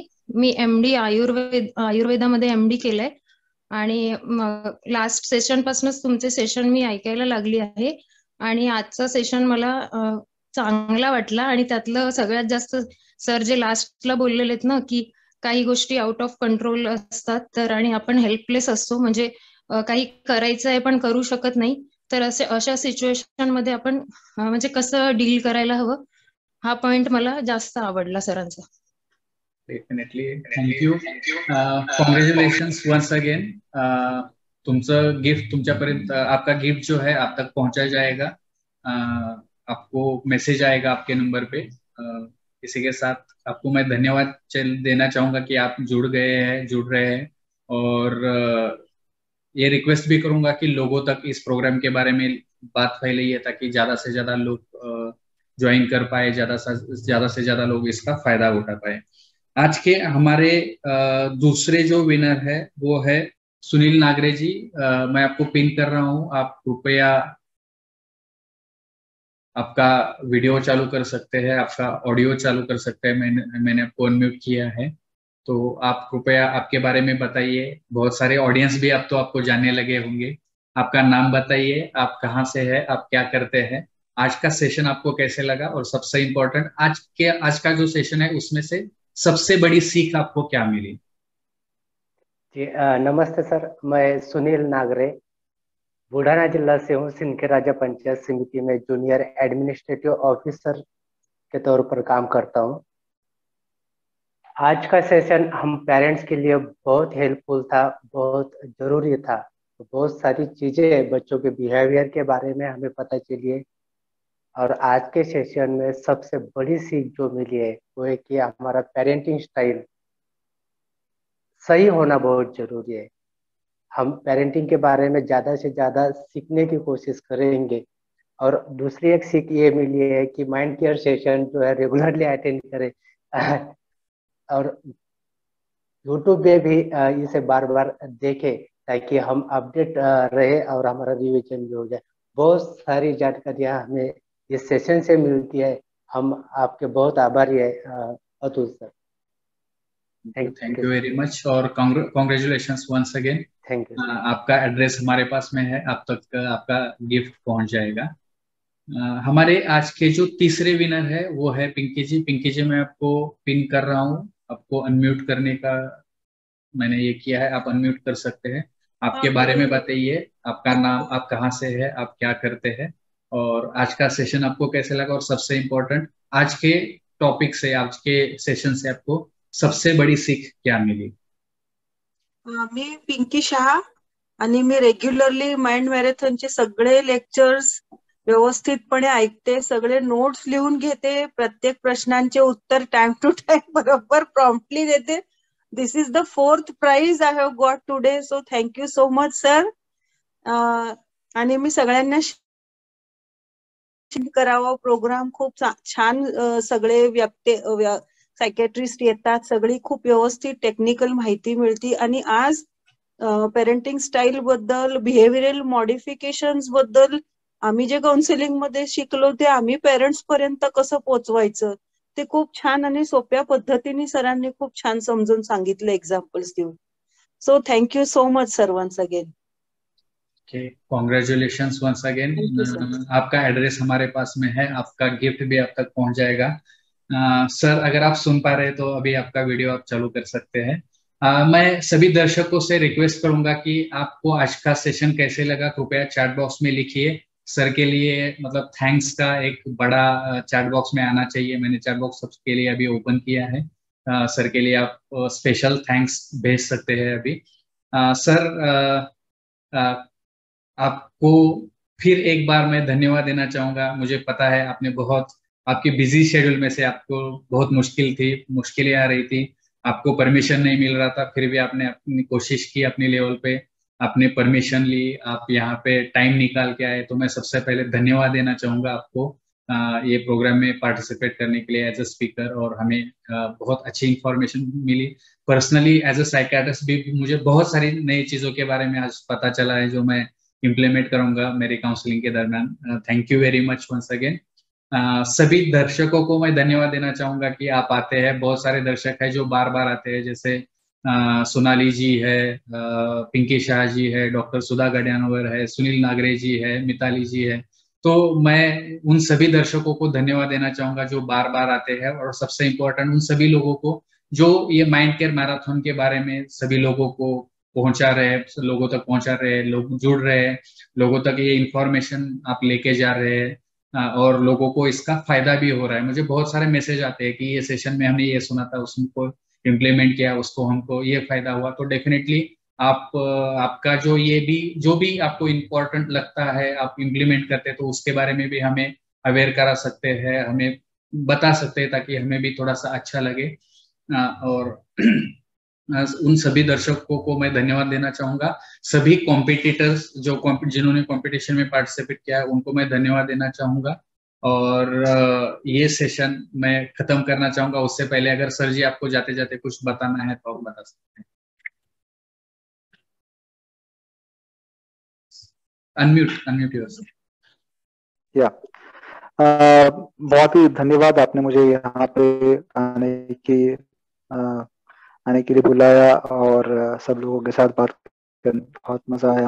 एक लास्ट सेंटेंस में बताऊंगा, सभी पेरेंट्स के लिए है कि हम चाहे कुछ भी कहें, कुछ भी करें, कितना भी रिसर्च हो, आपके बच्चों के बारे में आपको जितना पता है उतना हमें नहीं पता है। तो ये हमेशा याद में रखिएगा कि parents are the best people to tell about their kids. Thank you, thanks a lot, and I will be available with doctor Atul. आप उनके साथ अगर वार्तालाप करें, कुछ बात होगा, सुझाव अगर बनाना है तो आप पूछिएगा, मैं कोशिश करूंगा मेरे तरफ से मैं कैसे बताऊं। मैं यहाँ पर हूं तो डायरेक्टली मैं आपको नहीं बता सकता, ठीक नहीं होगा, इसलिए मैं नहीं कर रहा हूँ। Thank you. Thank you very much sir. Thank you everyone. फिर मिलेंगे अगले मंगलवार को एक नए टॉपिक के साथ, और तब तक के लिए goodbye, good night, take care.